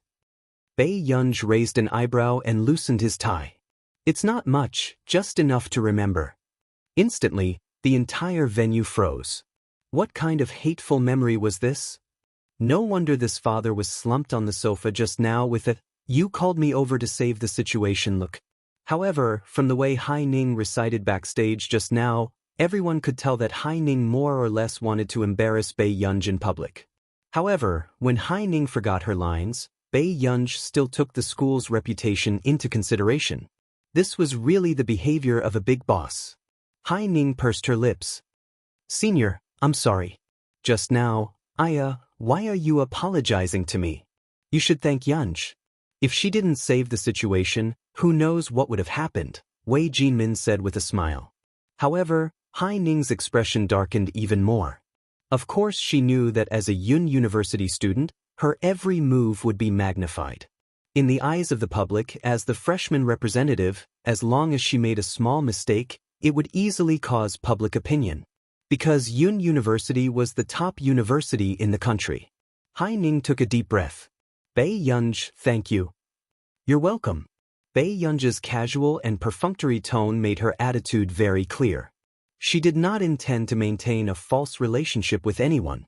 Even the people from the publicity department, who had always been quick-witted and good at making connections, realized that this college entrance examination top scholar was the one who wasn't easy to get along with. Bei Yunji then looked at Wei Jinmin and smiled. "Senior, I'll be depending on you then." Wei Jinmin. Sure enough, it was a case of returning what one borrowed. After Bei Yunji left, the others surrounded Wei Jinmin and asked curiously, "Minister, what did you promise Bei Yunji?" That's right. Does she want to join our publicity department so that you can get her out of the interview?" Wei Jinmin took a deep breath, closed her eyes, and put on a fake smile. "She asked me to block the people from the student union. She doesn't want to join any department." Everyone, they had underestimated the boss's insanity. Other people would think of ways to get into the student union, hoping to gain more connections and experience. But this guy was different. He found it annoying. When Hai Ning saw that they were all talking about Bei Yunji, she couldn't catch her breath and left.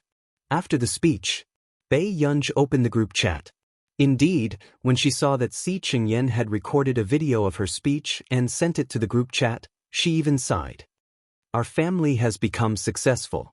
She doesn't like the representative of Yun University at the International Academic Conference and went to be the freshman representative. Suddenly, Bei Yunji regretted not choosing Beichuan University back then.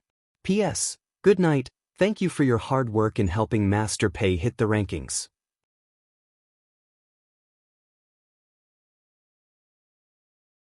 Chapter 12:24. On the other side, Hai Ning had just arrived at the dormitory with red eyes when she locked the bathroom door and cried inside. Everyone could tell that Hai Ning did not perform well this time. "Hai Ning, it's just that she didn't perform well this time. Don't worry." Du Mingting frowned at the door.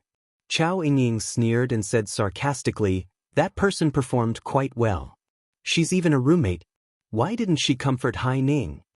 Then she said to Hai Ning, "Hai Ning, I believe that you will be the most outstanding in our faculty in the future."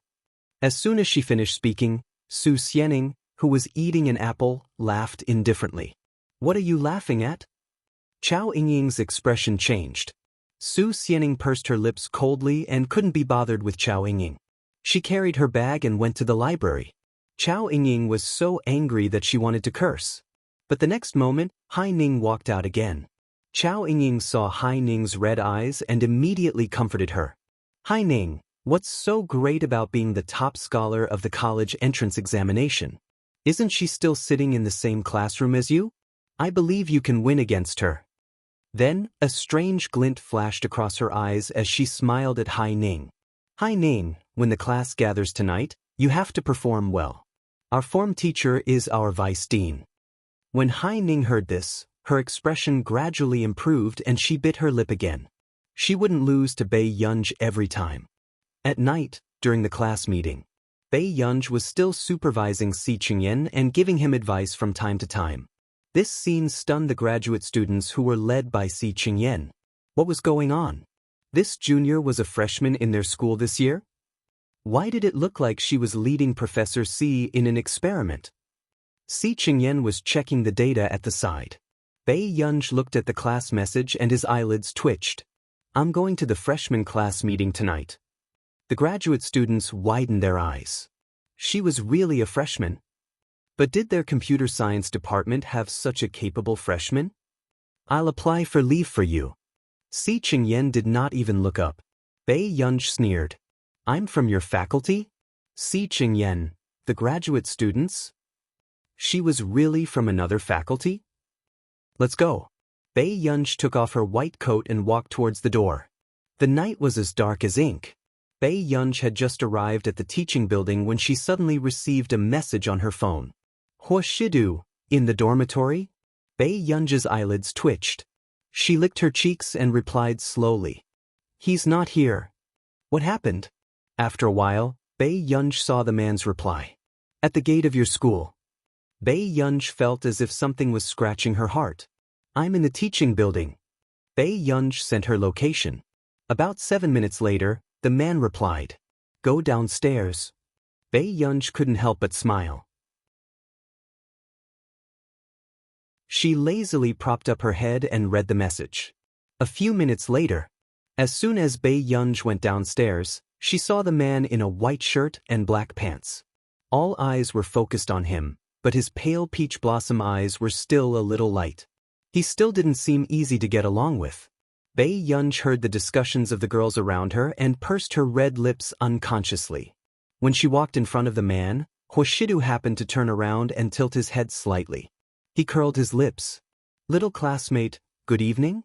The man's low voice was very pleasant to the ears, and it was extremely seductive in her ears. Coupled with the man's proactive expression, it was simply cheating. End of this chapter.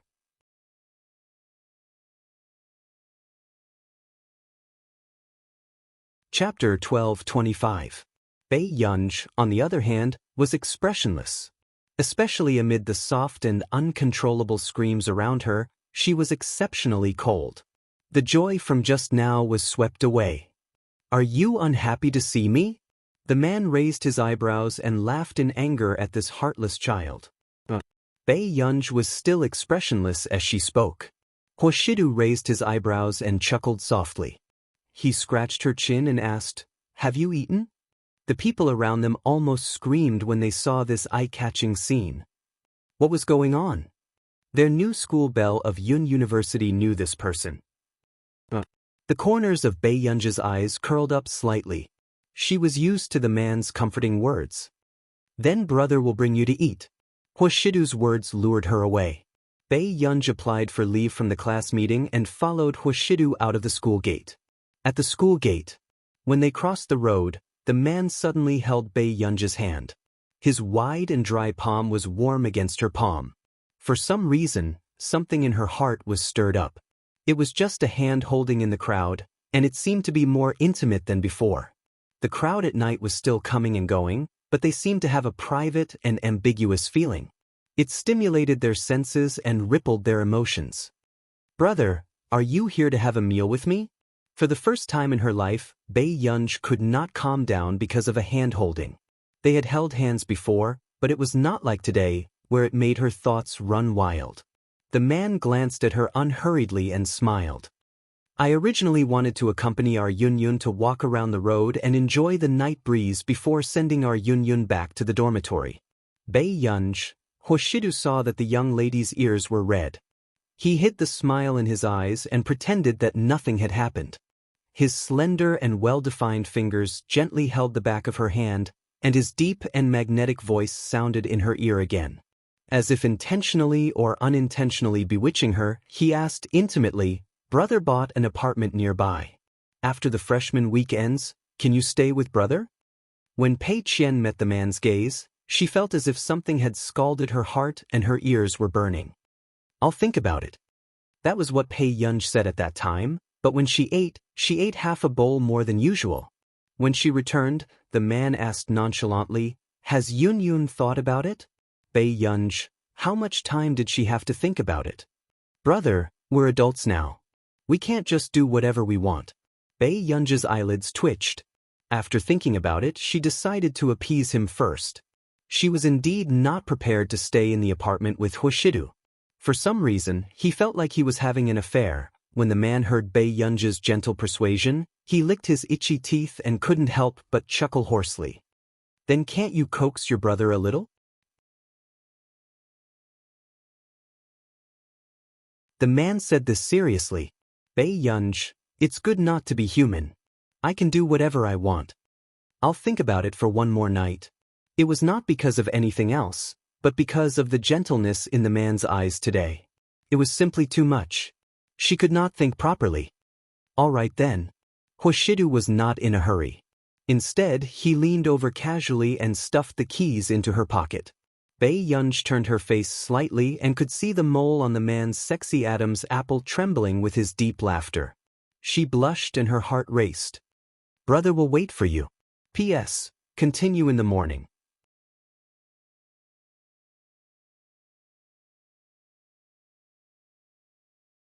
Chapter 12:26. The next moment, Pei Yunj's ears were pinched by the man's smile. Her entire body froze and her ears burned even more. Why did this man give her a key as if it was a hotel room card? Pei Yunj even suspected that Huashidu had long known that she had no resistance to him getting close to her. "Don't stare at me like that outside." The man lowered his voice and deliberately teased her. "It's as if you want to eat me. Do you remember what I gave you?" The man's casual intimacy was clearly full of hints and seduction. Pei Yunj, this D***M man was shameless. Then, when he saw Pei Yunj go upstairs, the smile on Huashidu's lips gradually faded. He lit a cigarette lazily and left. Pei Yunj, who was walking upstairs, could not stop her imagination from running wild. She looked at the key Huashidu gave her and felt that it was hot. She had a feeling that this thing would open a seductive den of ecstasy.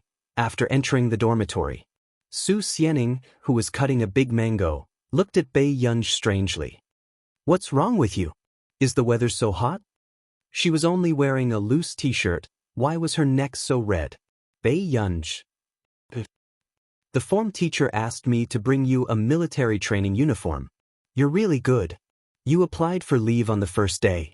Su Xianing wiped her hands and threw the military training uniform to Pei Yunj. "Pei Yunj, thank you." Not long after, Pei Yunj looked up at her. "Military training?" "Yes, half a month." Su Xianing flipped through her book and chewed on a mango. Pei Yunj, she had forgotten that she had to undergo military training in university. The next day, during the military training, Pei Yunj realized what she had missed during that period. Thanks to Pei Yunj, the instructors who were leading them for military training this time were members of Team Falcon and Team Wolf. Many people counted the stars on the instructors' shoulders and could not help but feel excited. Why were all the instructors this year at the big boss level? Moreover, all of them were at least 180 centimeters tall, giving off a sense of security. No matter how one looked at them, they were bursting with hormones. Only Pei Yunj's eyelids twitched when she saw most of the familiar faces. Especially after that. There was also Ji Yiqing, who had been stuck to by the girls of Yun University for most of the day. He stood under the national flag with a gentle smile, but his military uniform made him look as straight as jade. "In order to thank everyone for their love, I will use the next 2 weeks to deepen our understanding of each other." Pei Yunj felt that this was not a good thing. However, those who were still not afraid of death did not notice anything. They even exclaimed in private, "Instructor is too handsome." Therefore, under the temptation of the instructor's good looks, everyone happily carried their backpacks and took the bus to the training camp. When the training started, these silent and gentlemanly instructors suddenly became strict, catching everyone off guard. "He's dead, he's dead. Is this training risking his life?" Someone began to wail. However, the next second, they were dragged out by the instructor to run around the 800-meter training field. Only then did everyone realize that this was not a King Paradise, but a devil training camp. The members of Team Falcon and Team Wolf from the School of Computer Science were also caught off guard. They had never thought that Bei Yunj would actually go to the physics department. You're tuning in to the Passion Pages YouTube channel. We're so grateful for your support, and don't forget to subscribe to join us on this incredible journey through captivating stories. Your generosity through donations truly makes a world of difference, as it's the primary source of revenue that allows me to expand and enhance this channel for you. Thank you from the bottom of my heart for being a part of this adventure.